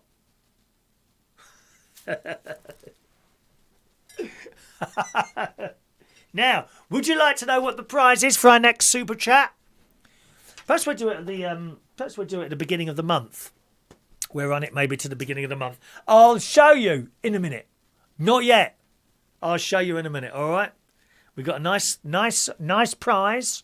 Nice prize for the next super chat, but I'll tell you what that is in a moment or two. Anyone else want to call in now? Otherwise, we'll close the phone lines at this point and get on with the show. 0208 144 3477. Thank you, Peter, for the email. Want to show you something. I'm trying this out, right? I was downstairs this morning watching the telly, and I often look at YouTube stuff and all that, and I came across this YouTube thing which says you can use your mobile phone, right, as an external webcam, which would tie in to the software that I use to bring you this program. So I hope this works. I've got it set up downstairs and looking out the window. This, and there's no wires coming up here. Hopefully this is the picture from my mobile phone. Fingers crossed. Yes, it works. That's coming from downstairs. Isn't that clever? That's my mobile phone set up looking out the window. How good is that, eh? It's a shame there's no wind around at the moment, so I know it does look like a picture. The only other way I could do it would be to go downstairs and move it around a bit. Shall I do that? So no, it's not quite. The only thing is I haven't been able to get the sound working on it yet. So although it's a picture, there's no sound. I'm going to go downstairs now, okay? And I'll try it with sound, and then you can tell me whether or not you could hear me or not. But I don't think I could get the sound working on it. So one moment, please. Just going downstairs now. Blah, blah. Please, Mummy. Oh, hang on a minute. I think that is picking up the sound. Hello? I think that is picking up the sound. Wow. I'm going to go downstairs and play the piano for you. Okay? Right? So stay there. What would you like? I don't know. Let's think of something. I'll think of something. I'll play a gang show song. Right, hang on. Let's see if this works.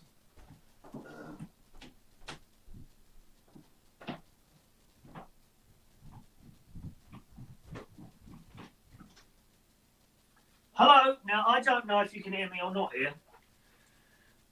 To be honest, it's all a bit cack-handed. Oh, I'm not going to be able to play the piano for you. Don't know. Right, okay, so let's just move this camera around to here. All right. Look at this. This is coming from my mobile phone, something I've discovered today. Don't look at the mess on here, dear. There you go, look. Isn't it good? Oh, hang on a minute. I've moved the camera case a bit. Hang on, there we are. I think the sound is working, isn't it? Can you just send us a text and let me know if you can hear this or not?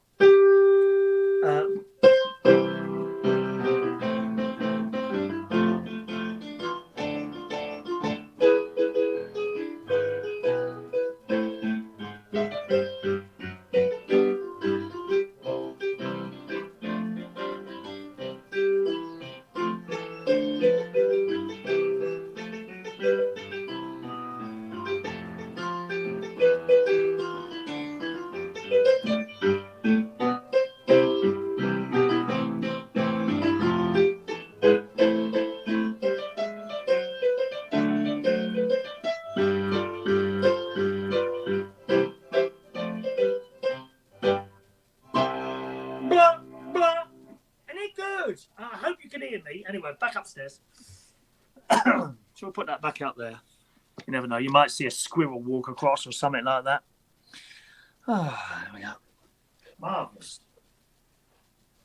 Hang on a minute. I've got to turn it. I've left the piano switched on.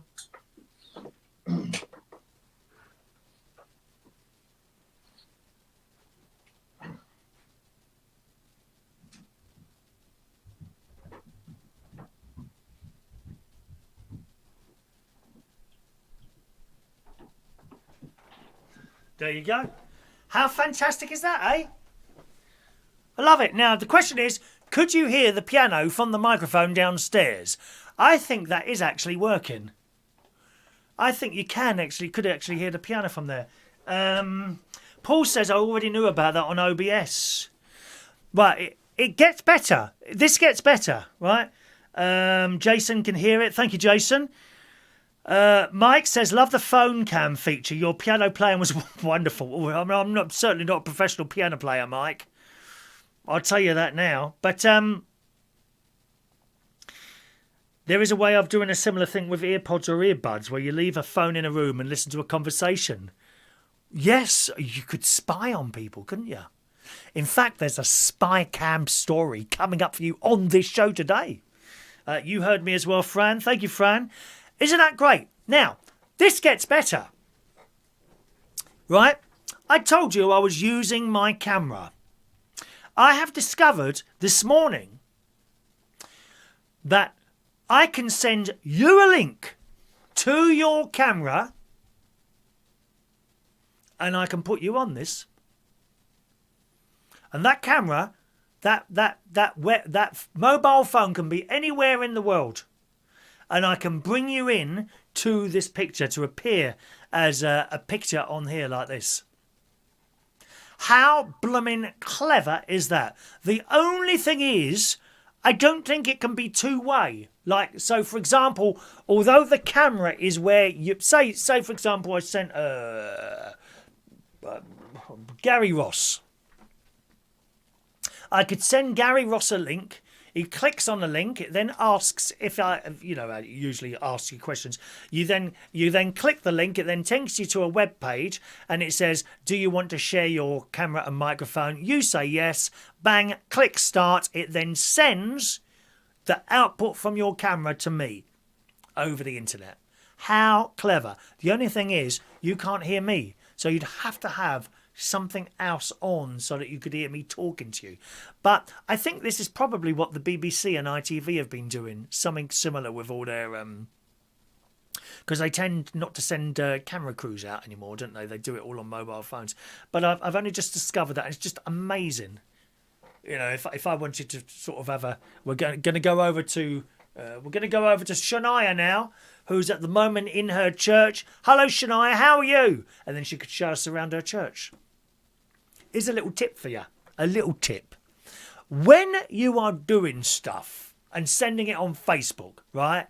Don't be moving your blooming camera all over the place. Nice and slow. And I mean slow, like that. In a bit of a steady hand as well, really. You know, there's nothing worse than seeing people upload stuff and it's like this. Oh, they actually think... Well, it amazes me that people actually think people sit there and watch stuff like that. No, it doesn't work.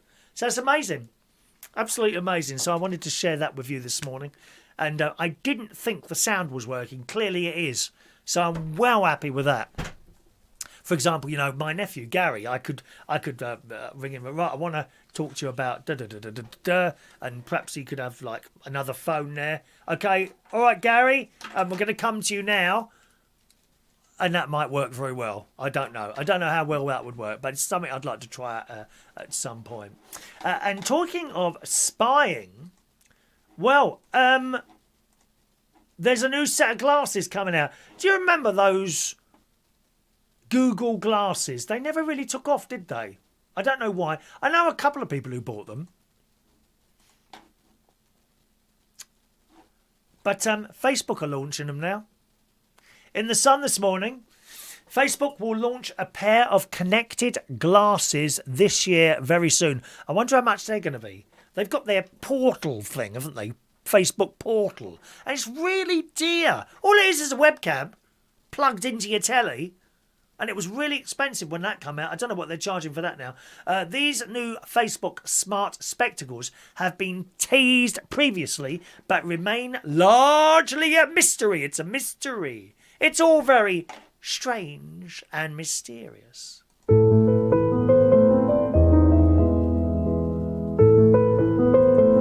Incidentally, for those of you that are watching, just want to tell you that isn't me playing on the piano. That's far too professional, that. Right. It says, despite suffering major privacy scandals in the past, Facebook hopes it can convince everyday folk to don a pair of web-connected glasses. Facebook still won't say exactly what these smart glasses will do, but the company confirmed that the first version won't support proper augmented reality. This means you won't see computer-generated images overlaid on top of your regular vision. Well, what's the point of those then? You can already get spy glasses. Oh, yes. They're not dear. You just put these glasses on. They've got a little camera in. And it's recording everything people can see. People have already got these. Next time you see someone with a pair of glasses, have a good look at them. Is there a little hole in the side? Probably recording you. Perverts, darling. Pervert. We're surrounded by them. There's perverts everywhere. There's definitely perverts over the forest. Do you know how I know that? Do you know how I know there are perverts over the forest? I've never bumped into any of them. I found yesterday a Werther's original sweet wrapper. Perverts over the forest. Back to this story there. It's possible that Facebook may still build in some kind of signal or alert feature to the glasses. They are definitely connected, said Facebook hardware boss. They are certainly providing a lot of functionality, but we're quite coy about which functionality precisely we are providing. So I wonder what they do. You'll definitely be able to record things, won't you? Quite useful at a concert, really. But you'd need to stand still. Otherwise, you'd get that. And as I just mentioned a moment ago, people get their phones and they're like this and they're jumping up and down. No, we don't want to watch that, thank you. Difficult to watch. Bit like watching that awful film Cloverfield. Oh, God, did that annoy me watching that. Oh, it was horrendous. The blooming camera just kept moving all the time. Keep the camera still. So there we are. Augmented reality glasses are coming to a house near you soon, all right? We be getting some of those? No, not for me, really. A friend of mine, it was Mayor, actually, of Lambeth. Christopher Welbylove, a lovely chap he was. And he had a pair of those Google glasses, which were quite good.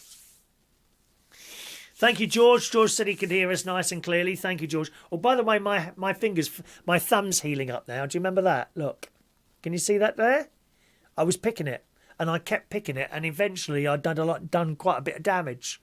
Look, it's healing up now. I've left it alone now. A little bit of skin comes off, you see, and then I start picking it and eating the skin. I quite like eating bits of myself.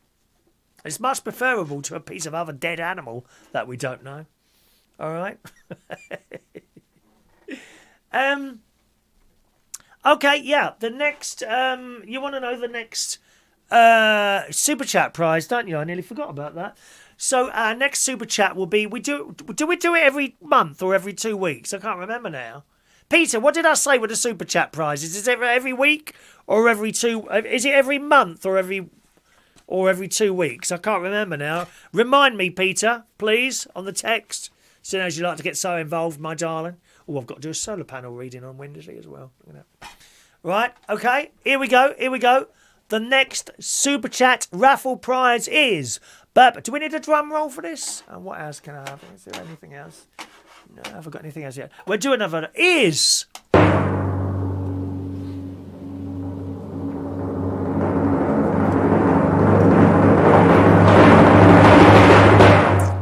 So loud, dear. So loud. We did do one before. It is an Amazon Echo Dot.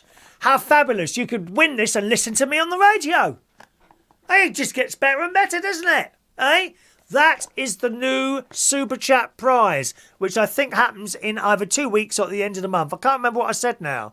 What is it today? 9. Oh, yeah, Peter. Not sure now. Okay, 9, 16, 23. I think 2 weeks. I think month is a bit too long, would it be? Okay, so there you go. That's your next Super Chat prize. Am I a bit dark this morning, or is that my screen? Might be my screen now. I don't know. All right, that's the new Super Chat prize. Put it on there. I'm just going to perch that on top of this beautiful cup as given to me by the delightful Shania and her family.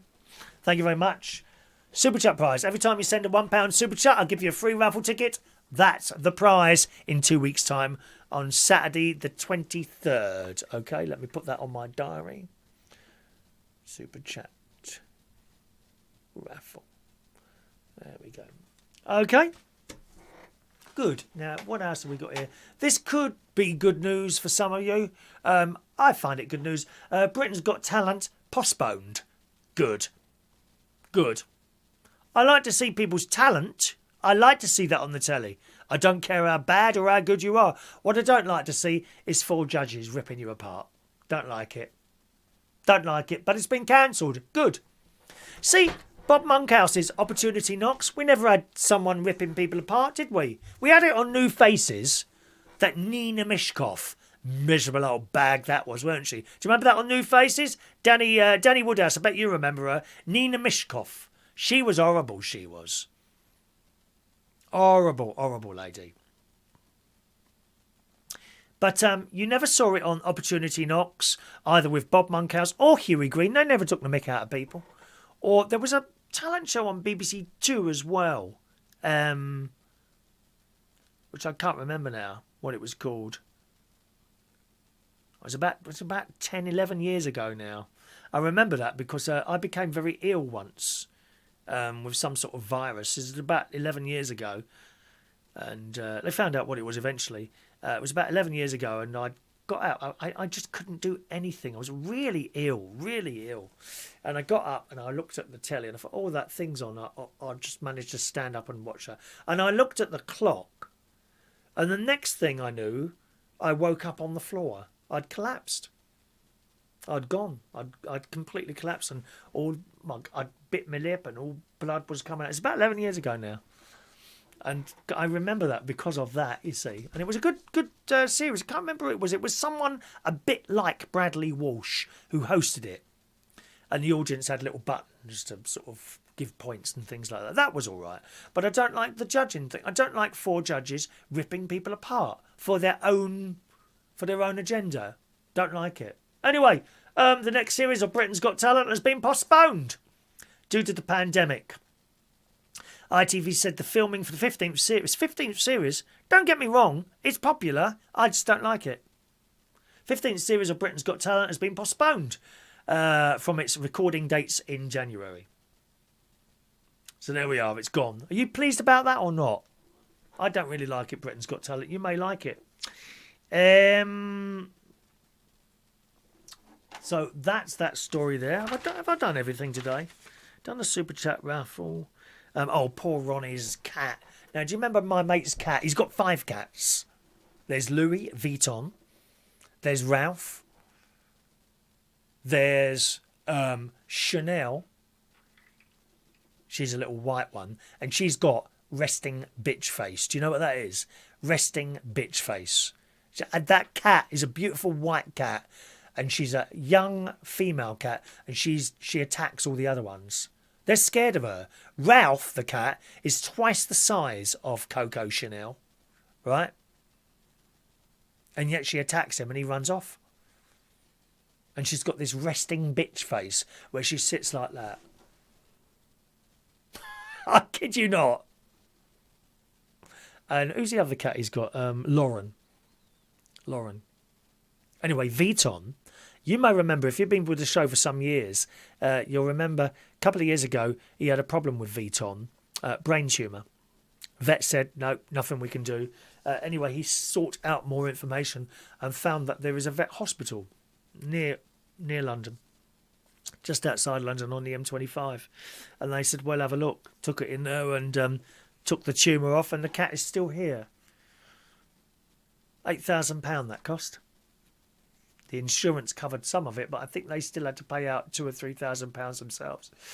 Anyway, to fix this, they had to open up his little head and take it off and put it back together again. The hole has opened up, apparently. The hole on his head has opened back up, this stitching. So, not quite sure what's going to do. At the moment, the hole on the head is open. He's been to the vet, who has had a look. They said, well, I can't close the hole up because infection then can't get out and will build up. So this cat is literally running around with a hole in its head at the moment. Poor little thing. So he may have to go back to that veterinary surgeon. Poor little cat. I don't like to see animals suffering. Look at Mick's poor dog. I bet, did that suffer at all before it went? Isn't it horrible having pets? And and of course, sometimes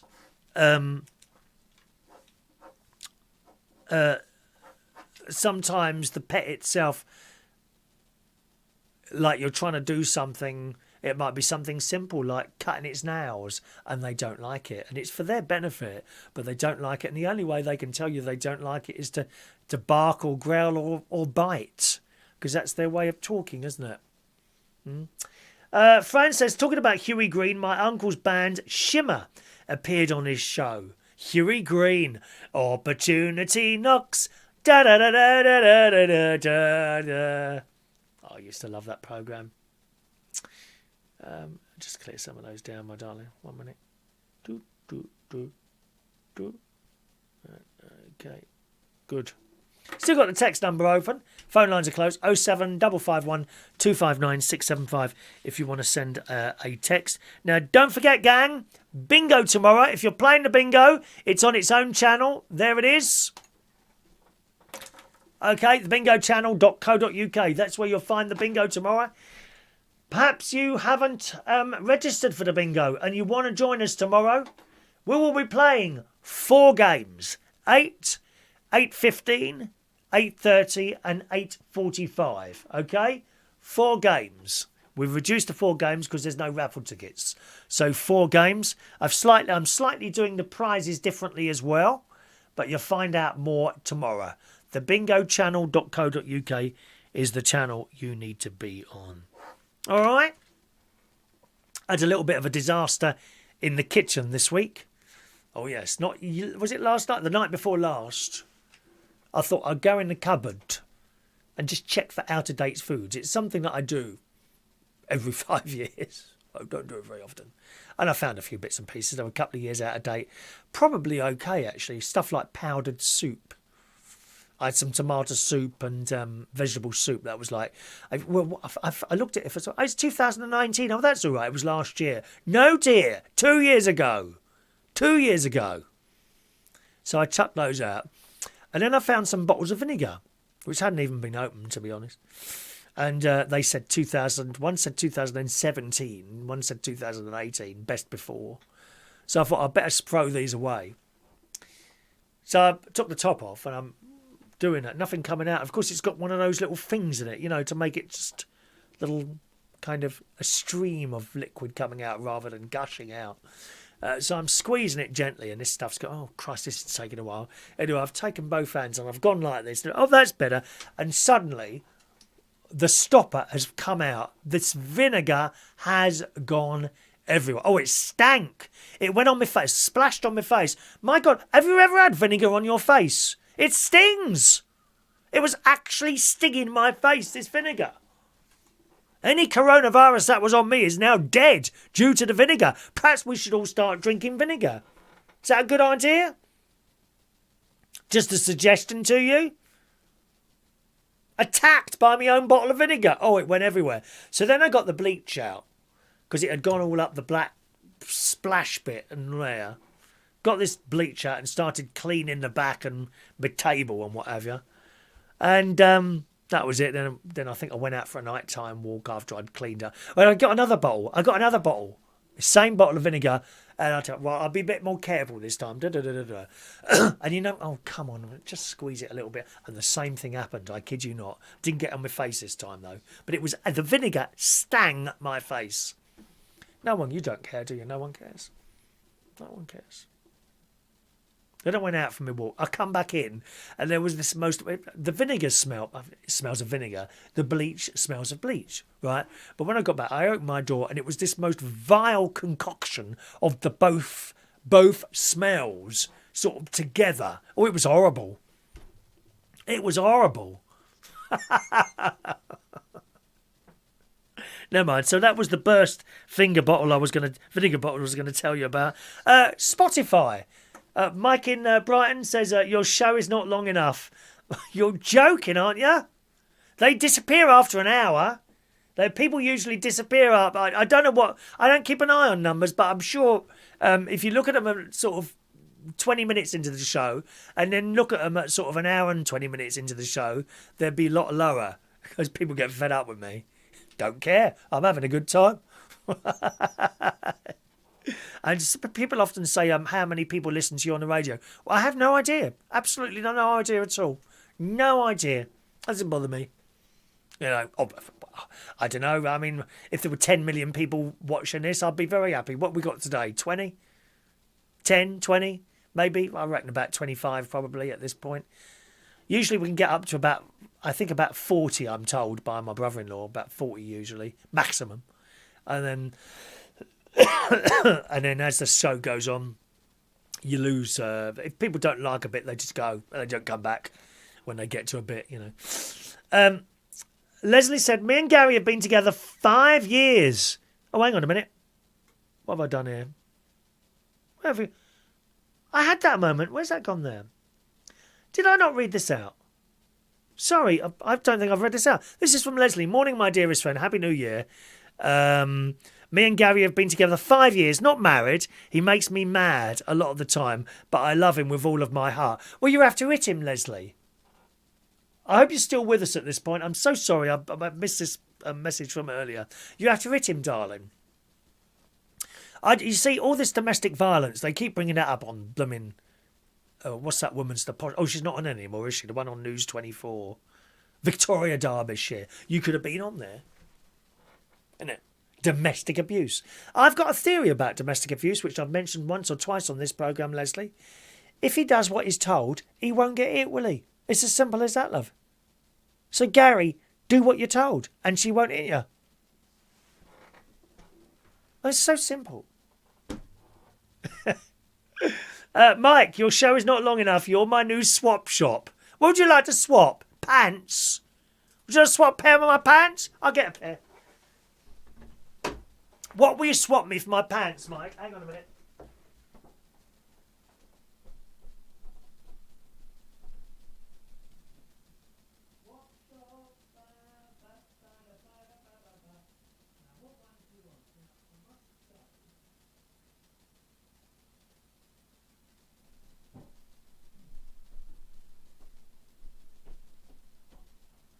Here we go. It's a new feature to the show. Swap shop. Swap shop. Ba ba ba da da da da da da da da da da da da. Adam says there's 38 people watching. I doubt it's 38. Come on, not at this time of the morning, Adam. Right. Okay, so you can have... These are the pants that I'm wearing at the moment, my Levi's. No, they're not actually on at the moment, obviously, because I've just taken them out of the drawer. They are clean. These are clean pants. So you can have these ones, Mike. Okay. My Levi's underpants. Or you could have... Now, these sadly don't fit me anymore. These are my Antonio Ross pants. These are quite sexy, aren't they? Huh?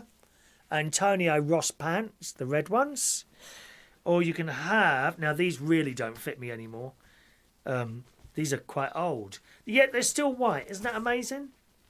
These are my little pants, little ones that I used to wear at the Man Bar underwear party. And these are a bit rank, these ones, to be honest. Top man pants. And again, these don't really fit me anymore.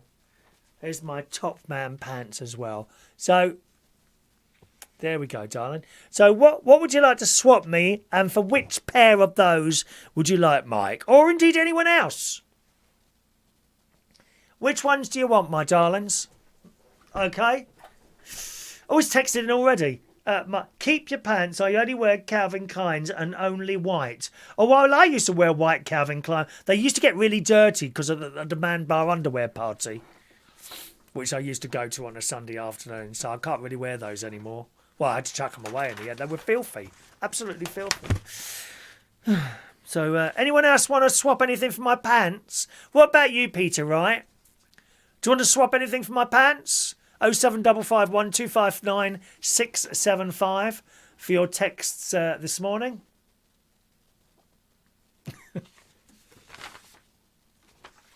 Adam the plumber's getting tempted, aren't you, Adam? Christ, you won't get your arse in those, my darling. Not until you start doing that Slimming World again. Huh?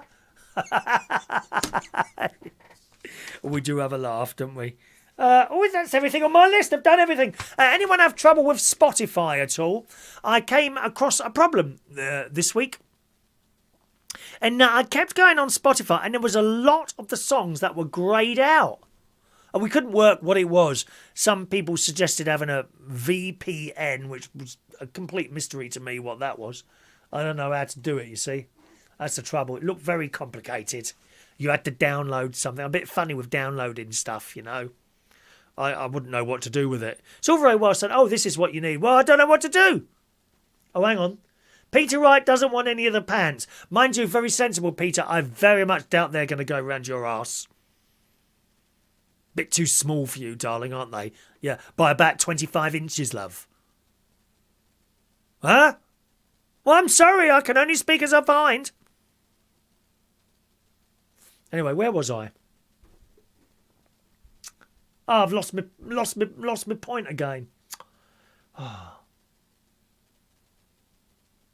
Talking about pants. What were we just talking about then? Oh, God, I can't remember. I think it is Adam, actually. I think that would be the first time, my love. If you don't mind me saying so. Yeah, we've done our bits on here, haven't we? We've done all of those.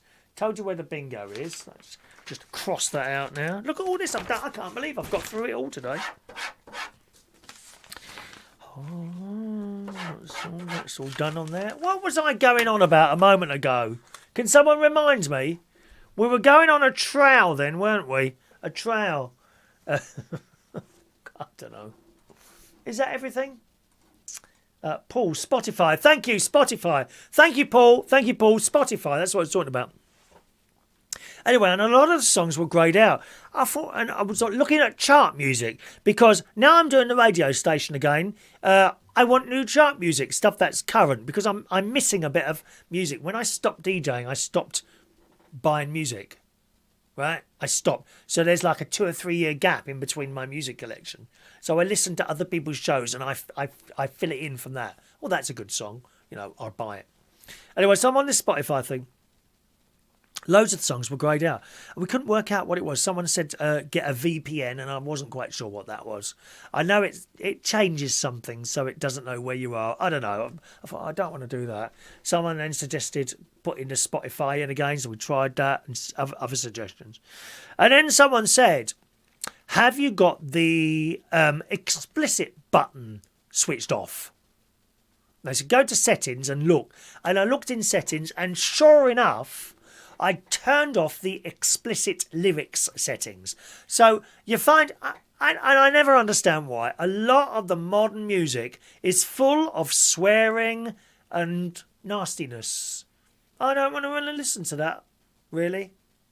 You know, it's bad enough when you're watching the telly. You know, sometimes it's all right, a little bit of it in context here and there. But sometimes I swear they just put swear words in programmes just for the sake of it.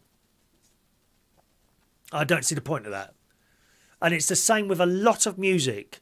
And it can trip you up as a radio show host. That can trip you up, you know, because you don't really want to play stuff like that. That being said, we're not regulated by Ofcom. Internet radio stations are not regulated by Ofcom, you know. Oh, hello, Chris. It's Ofcom here. You said earlier we don't really allow that. I'm sorry, nothing to do with you, Ofcom. Yeah, pardon? Nothing to do with you, Ofcom. We're nothing to do with you on this show. Listen, mate. Sorry? Listen, mate. You managed to muck up independent local radio in this country by selling out to a few. Who took the backhander off that, eh? Who took the backhander off that? Well, one of you did. You've completely mucked that up, haven't you? One station for the whole country. Now, you've ruined that. You're not going to ruin my show. Thank you very much. Enjoy your afternoon. Goodbye, bitch.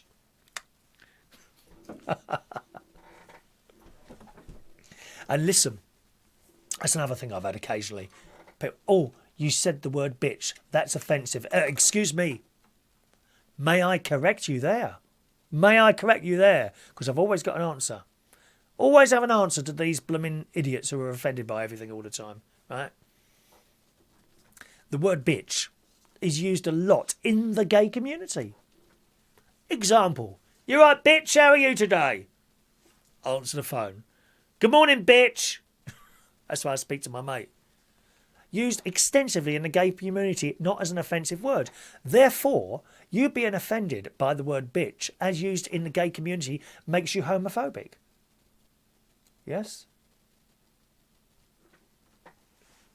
Always turn it round on themselves. These idiots who are permanently offended by everything that's going on in their sad, lonely, pathetic lives. It is used extensively in the gay community. So if you complain about the use of that word, you are, in fact, being homophobic. You got to have an answer every time. Anyway, back to this. So I unticked this box. It was like a switch, goes across from one side to the other, to allow explicit songs to appear in my list. Went back to the programme and bang, all the songs reappeared. And I was shocked at the amount of explicit lyrics that, in my opinion, my humble opinion, are completely unnecessary in pop songs.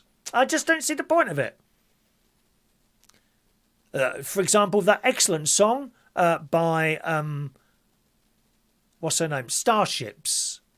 Nicki Minaj. Starship. She's a dirty cow, that one, dear. Nicki Minaj. She's got PORN films as well. I haven't seen them myself, you know. I don't watch anything remotely like that on my television set. My television won't come on. If I try and watch something, it just turns itself off like that. It's got a filter in it. I have no filter, as you well know.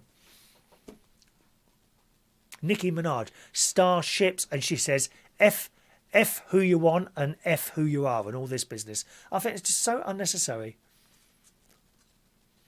And the charts are stacked with songs with explicit lyrics. Unnecessary. And you have to, and it's a job to find a clean version of a song to play on the radio. Because I don't want to play those words when I'm doing my radio show. I don't want those words on there. And you have to find a clean one. And it can be hard and it takes time. But sometimes it trips you up. You know, I sit here and I listen. While I'm doing a radio show, I listen to everything that you're listening to. I've got my headphones on. I'm listening to all the music. I don't go away and do something. I enjoy the music the same as I hope you do when I'm playing it to you. Oh, my God, there's a swear word. And if there's just one, I'll let it go and say nothing and hope that no one notices. But even if you did and complained, it's just how it is, I'm afraid, you know. It can trip you up. It's very difficult. And, of course, the arseholes out there who would now be saying, oh, well, you should check all the music before you do the show. There's only so many hours during the day, dear. You can't sit here and listen to every song. But once I've heard it in a track, right, I'll make a note of that. And then the next time I play it, it won't be there. But sometimes one or two can slip through the net when you're not really knowing what you're playing all the time. George says, do you have any gay pants? Well, what do you mean by gay pants? Pants are pants, aren't they? We all wear the same ones. Well, not the same pair. I don't think I've swapped underwear with anyone. I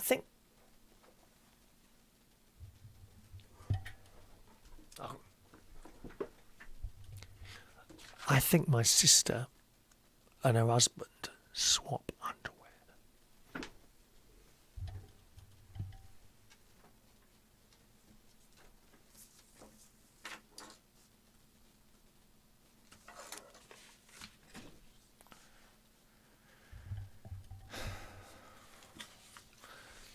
I've seen him, right, underneath the car. You know when blokes bend down, and some of them have got beautiful arses, haven't they?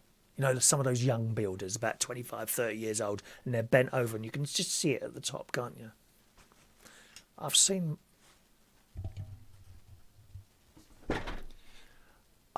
Martin under the car, and the trousers have slipped down a bit, and I've seen my sister's knickers on him.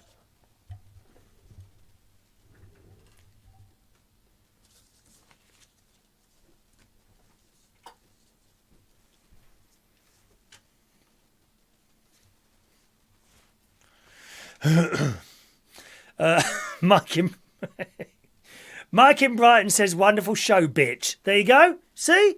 Nothing is meant by it. It's just a word. It's just a word. Mike says, wonderful show, bitch. Thank you. Paul in Cornwall says, I got told some music is not available. Click the explicit buttons. No joy, but it's crazy. Yeah, I don't like swearing in songs. I really don't. Really don't. Paul uses Spotify for the music, but I emailed them and said that certain music will be restricted to the regulations of the European as we've left the European network. Well, they'll probably do something about that, I would imagine, Spotify. Otherwise, people would just leave them and go elsewhere. I mean, at the end of the day, to be honest, you can get all the music you want on YouTube. Yeah, it's all on YouTube. Just play the video, you know, really. Do we actually need for Spotify? It's quite nice to create a playlist or something and that, isn't it? There's my sister. Oh, hello, sis. Oh, no. What?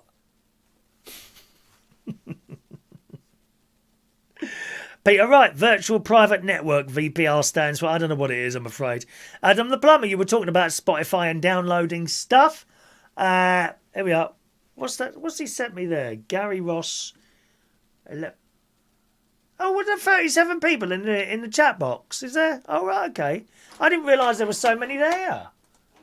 I could have a look. Mine says 29, so I don't know. Is it 29? I can look if I want to. I just don't bother. Doesn't worry me. I want to know what George means. Do you have any gay pants? I mean, what are gay pants? What's gay pants? That's a new one to me.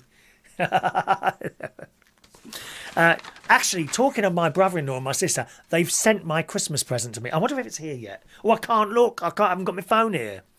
It's still downstairs. Let's just have a quick camera, outside broadcast camera gang. There we go. Look at that. Hey, look, I can do that.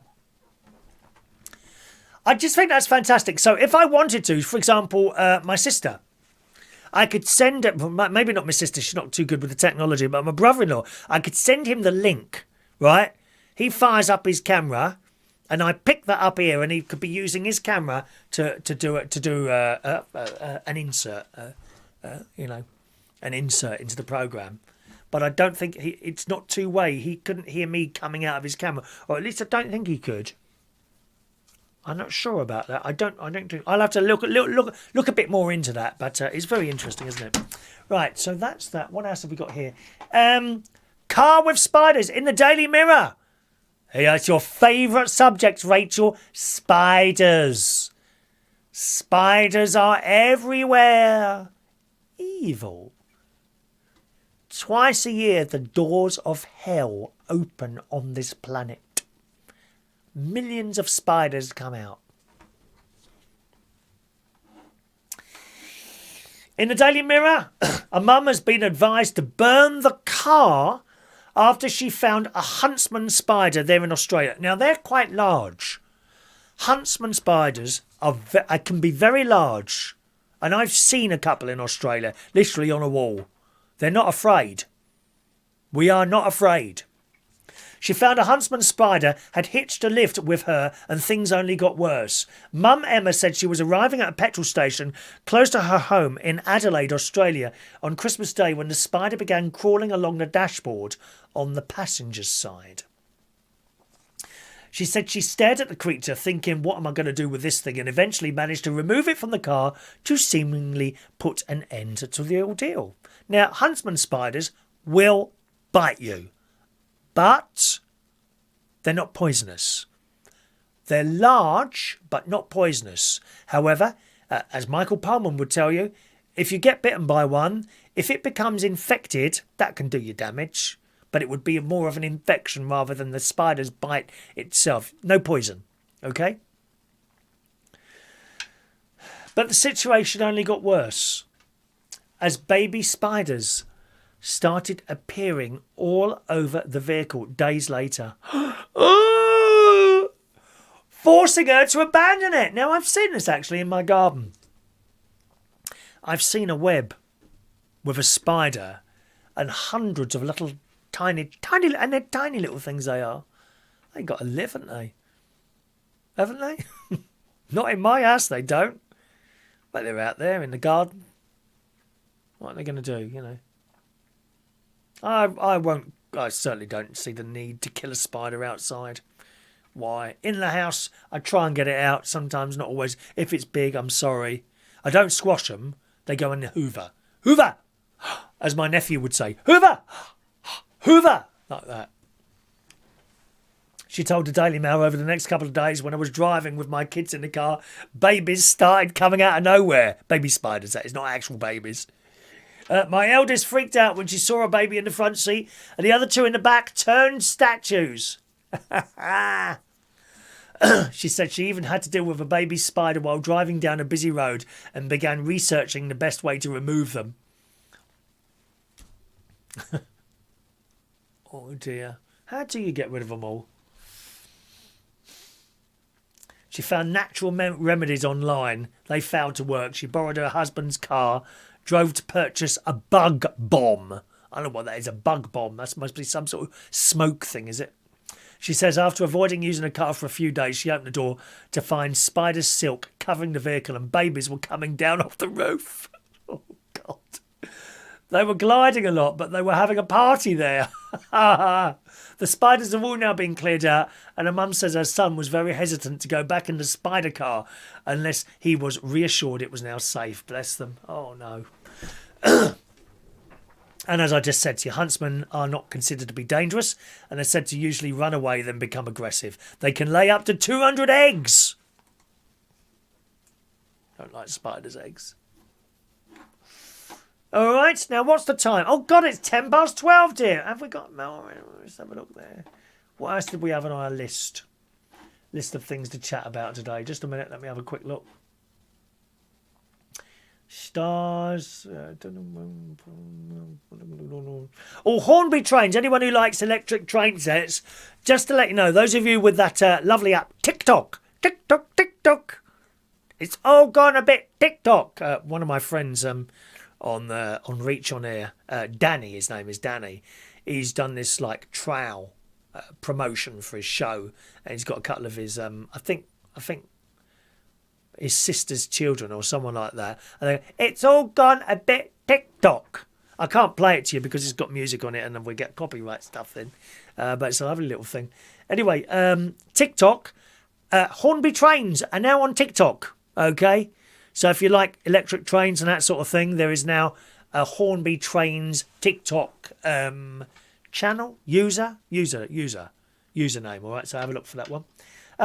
Is it ever? Oh, we're going to do that one as well. No, I think we've run out of time now. I'll save those for the next show. Hang on a minute. Let's just take those off of there. Take those off of there. And I'll use that on the next show. Okay, boys and girls, I think it's time to disappear. Time to disappear. Thanks ever so much for joining us on the show today. George Bond, just to let you know, George, your texts are coming in like 15 minutes after we've done a particular subject. So I think you must be watching us a little bit behind schedule today. All right. Now, don't forget, bingo tomorrow. There it is. It's now on its own channel, thebingochannel.co.uk. I will fire that up at about 7:15 tomorrow so that you can find it. You'll see a revolving cube on there, as well as a clock and all that other paraphernalia, all right? Okay, so that's where the bingo is tomorrow, thebingochannel.co.uk. At the bottom there is the whole URL. If you want to put that in, take a photo of that so you've got it there. But that's where the bingo will be tomorrow night at 8 o'clock. 4 games to be played. Once again, if you want to play the bingo and you haven't registered, just send me an email to that address there, chris@unitedkingdomtalk.co.uk, and you'll be able to play. If you played the game just before Christmas, you will still be on the system. No need to do anything. All right. Okay, that's it for our show today. Thanks very much. Our Reach on Air show. Oh, I've got a poster for that now as well. I've been very busy, dear. There we go. That's my Reach on Air show. Normally 9 till 10 in the morning. This Monday it'll be 10 to 11, just for Monday, okay? Because it's my mate's birthday and he wanted the 9 o'clock slot, so he's got that. All right, well, I'll be on at 10 o'clock on Monday, but usually 9 till 10, reachonair.com.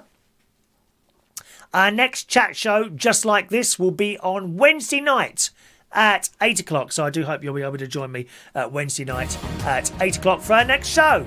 Thanks so much for joining us. I'll see you again very soon. Enjoy the rest of your Saturday. Cheerio now.